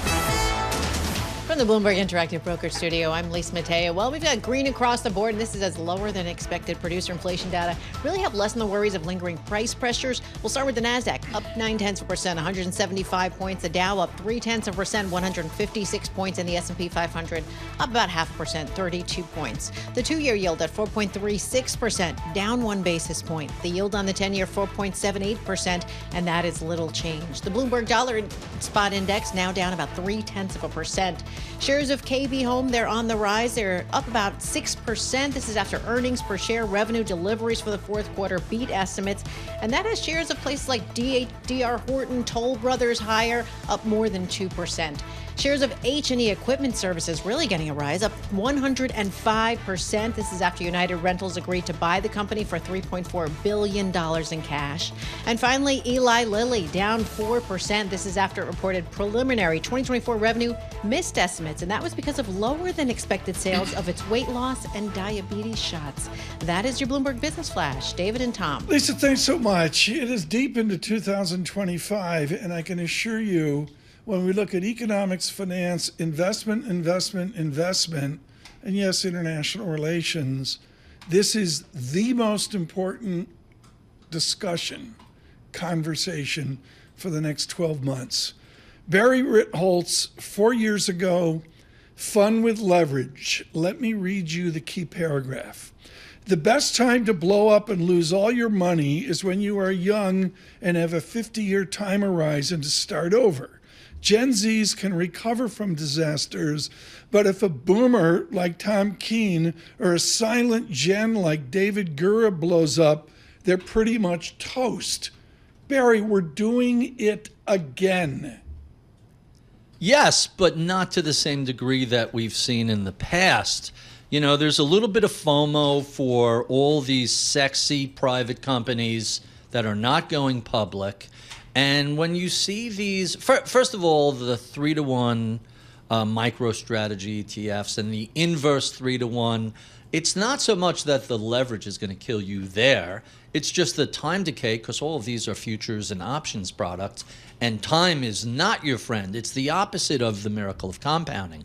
But what we've started to see away from these single stock options or these leveraged options have been these private companies just getting jammed into ETFs. And, you know, what's fascinating about finance, and I know I'm stealing this from Galbraith or somebody else, is the one thing that's unique about finance is that we just refuse to learn from history. David, I can't emphasize enough how we were in meetings, Barry, 20 years ago? And we were having the same discussion. 16, 17 years ago during the financial crisis, you had all of these mark to make believe, we used to call them. And people were upset. Wait, you have to mark this to the actual trading price? Oh, that'll look terrible. So let's just, you know, because it's so thinly traded and mostly private, we're going to just kind of create a number. And that's what happens if you're going to put something like SpaceX into an ETF, and heaven forbid, a leveraged ETF. Well, how do you know what the price is? It's whatever they tell you. Emily Grafeo's working on this right now. She is. What explains it then? This amnesia about what happened in the past, excitement about the prospects of doing something novel or different, an expectation that the regulation is going to be lessened. Why are we back in this moment, do you think? Well, some of it's FOMO. Some of it is like, how do I get me some of that sexy SpaceX, in a wrapper? Now that Elon is Trump's BFF, hey, we're not going to see a competitive bidding. Think about how much business is going to get steered to this. It's free money, right? Anytime I hear the phrase free money, you know a disaster is right around the corner. And so, Dave Noddick did this beautiful long piece about these sort of private equity investments and non-public company investments in ETF wrappers. And what you're doing is taking on faith the good faith effort of the people behind it who are wildly incentivized to give you a high print. They're buying it, they're selling it higher, and then how do you maintain that price? Well, if you can make it up, how do you lose money if you get to make up prices? I want to interrupt with Barry Ritholtz. It's a really important conversation on investment. Right now, the gentleman from Rhode Island, Jack Reed, he of West Point, speaking his opening comments for the minority, the Democrats, in this confirmation hearing of Mr. Hegseth. David? You know, we were talking with Emily Griffeo a few moments ago in the piece that she wrote with Katie Greifeld. I laugh here because Tom calls her Catherine Greifeld. The nickname is the full name to Tom. But she wrote this piece about how some of these ETFs are withering. There's a lack of interest. Do you see that largely when we look at sort of the manifestation of having these kind of very leveraged funds being created? Is there an appetite for it? Is there a wide appetite for it, or do you think things are going to get sorted out? So the bigger appetite that we've seen has been for broker-dealer stock loans against your portfolio. Especially when you're looking at mortgage rates close to 7% and credit card rates close to 18%, crazy numbers. The reason places like Merrill Lynch and Morgan Stanley love stock loans are you can't move your account out there if you have outstanding debt. You can do this less expensively than you would, but the risk is it's secured by your stock. And anytime there's a stock correction, you could get a margin call. So I think the ETFs and some of the other leverage things we see saw the success of stock lending. By the way, this has been going on for forever, but in the past decade when rates were so low, it really expanded, and I have a bunch of horror stories about how terrible these things have gone, including, I believe it was the CEO of Peloton, had a liquidate, sell a couple of houses, liquidate everything when the price of Peloton collapsed. That's actually, I said I wouldn't talk about the book. That's in the new book, a story of why you shouldn't leverage yourself against a volatile holding like equities. I got 20 seconds. Shameless plug. 18 seconds. When is the book out? Books, How Not to Invest, The Bad Ideas, Numbers and Behavior That Destroys Wealth, March 18th. Pre-order it now. Available for pre-order. It is a massive type 2 construct. It's everything not to do in investment. And Ritholtz, he's all log normal on that. I see. He's very log normal. Slow very patterns. good. Thank you so much. Masters of Business, among others, in a new book out sometime in the vicinity of March. The Dow up 180 points, VIX in nicely, 18.42. With our news in New York City, John Tucker. All right, well, it started. The Senate confirmation hearings for President-elect Trump's cabinet nominees underway this morning, starting with the defense designate Pete Hegseth. He's before the Senate Armed Services Committee. Members right now delivering their opening statements. In his prepared statement, the former Fox News host says he'll be a change agent at the Pentagon, painting his lack of high-level management experience as an advantage. And Bloomberg's Jody Schneider says it has been a rocky road for Hegseth's nomination so far. There's some thinking that he's in better shape than he was sort of, say, a month or so ago when a lot of allegations came out, and some people were thinking there was no way he could survive. He's surviving certainly until this confirmation hearing, but it's going to be tough. Bloomberg's Jody Schneider says Hegseth did not mention allegations of alcohol abuse and sexual assault in his prepared remarks. Southern California facing another round of dangerous fire weather as crews struggle to contain wind-driven blazes that have paralyzed Los Angeles for nearly a week and killed at least 24 people. L.A. County Sheriff Robert Luna says they're investigating whether power lines owned by Southern California Edison could have sparked the Eaton fire that has devastated Altadena. But the CEO of Edison's parent company, Pedro Pizarro, tells Bloomberg there's no evidence the lines were having any issues. Typically, when you have a fire caused by electrical infrastructure, you do see a signature, voltage dropping, current increasing. We have not seen that in our study. Residents have also filed a lawsuit against the L.A. Department of Power and Water. Special counsel Jack Smith says he could have convicted President-elect Donald Trump for trying to overturn the 2020 election if the case had gone to trial. This according to a 137-page report on Smith's investigation released by the Justice Department overnight.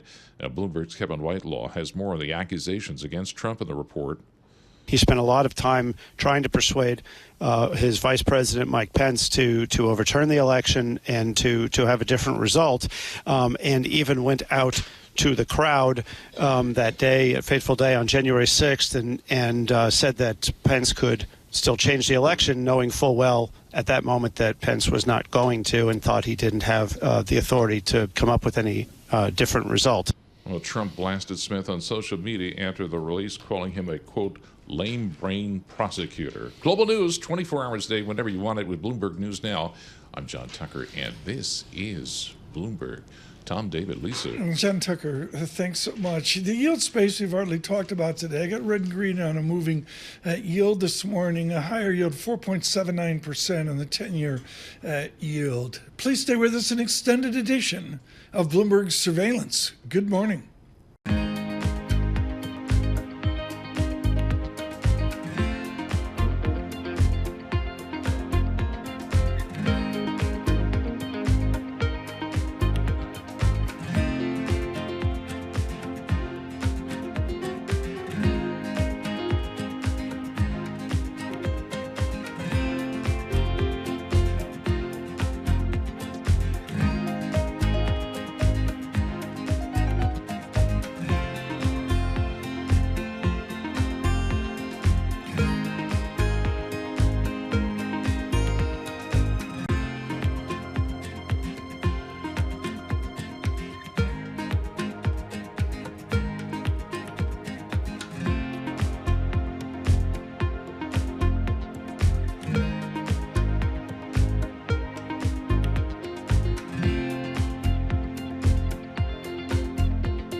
You're listening to Bloomberg Surveillance with Tom Keene and Paul Sweeney on Bloomberg Radio. Good morning, everyone. We're going to look at the fire right now. And the headline is simple. I just brought it up from the Los Angeles Times. Particularly dangerous fire weather warning in effect till Wednesday. Gusts up to 72 miles per hour. Rob Carolyn joins us. What is the compare and contrast of this morning, Rob Carolyn, versus the shock of Thursday last week? Well, the winds won't be quite as high, Tom. Last week we were looking at gusts of 80 to 100 miles an hour because we had a departing storm system in the southwest and approaching cold front, just the worst possible scenario to produce winds over Southern California. This morning it's more a classic Santa Ana setup where we've got high pressure to the north and northwest, northeast flow setting up, some cool air in place across Southern California this morning. So we've got a couple of places near the coast that are inverted, and that means that the winds are off the deck right now. We're seeing gusts in the mountains up over 30 miles an hour, but down along the immediate coast right now, Tom, the winds are fairly calm in most locations. Right. That will change. Once we pop the inversion, the temperatures go up. All of a sudden, the winds will ramp up through the midday hours. They'll start gusting over 60, 65 miles an hour at times. They'll be sustained at 30 to 40 miles an hour, Right. and the worst of the weather will occur, through the early afternoon. They'll start to diminish some during the early evening hours and then pick back up tomorrow morning, finally abating by about noontime. Right. And then we try to switch the winds onshore late in the week and bring the marine layer in to help the firefighters over the weekend. David Gura, 7 a.m. in Los Angeles right now. Rob, we haven't talked a lot about rain yesterday or today, and you said there's not any in the forecast, but it does make me wonder about what happens when it does arrive, and you look at the debris across the city and surrounding area, Los Angeles, and the devastation that's been wrought there. How worried are folks there about mudslides and sort of what the second-order effect is going to be? They'll become very worried, David, and that will be in all the burn areas on the sides of those hillsides and canyons. The soil becomes unstable because there's nothing now holding it in place. I guess the good news is there is no rain in sight for Southern California right now through the end of the month. The computer models bring the storms in through the Pacific Northwest and Northern California.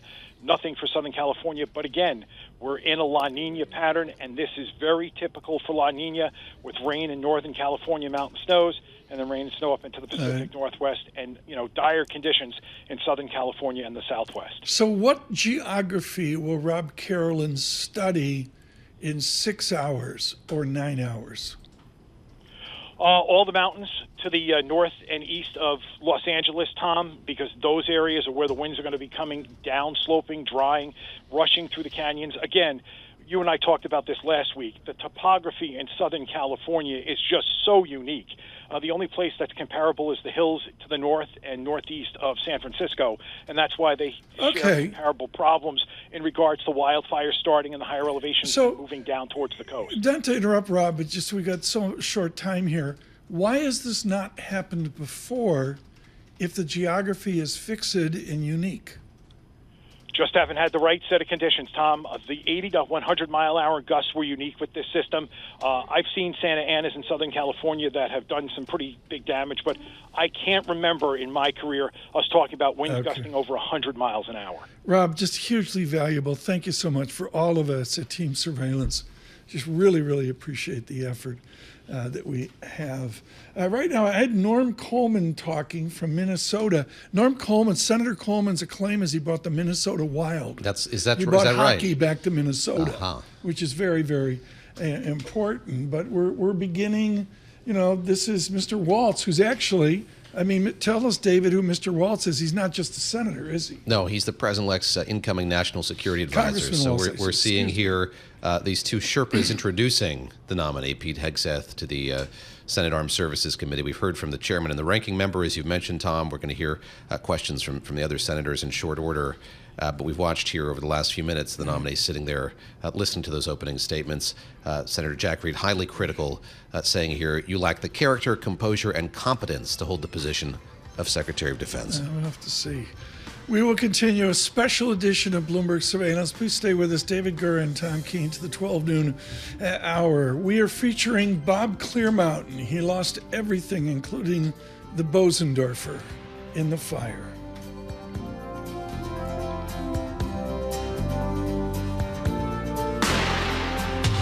That man sitting on a little stool takes some money from my hand while his eyes take a walk all over you. Hands me 2 tickets, smiles, and whispers good luck. Well, cuddle up, angel, cuddle up, my little dove.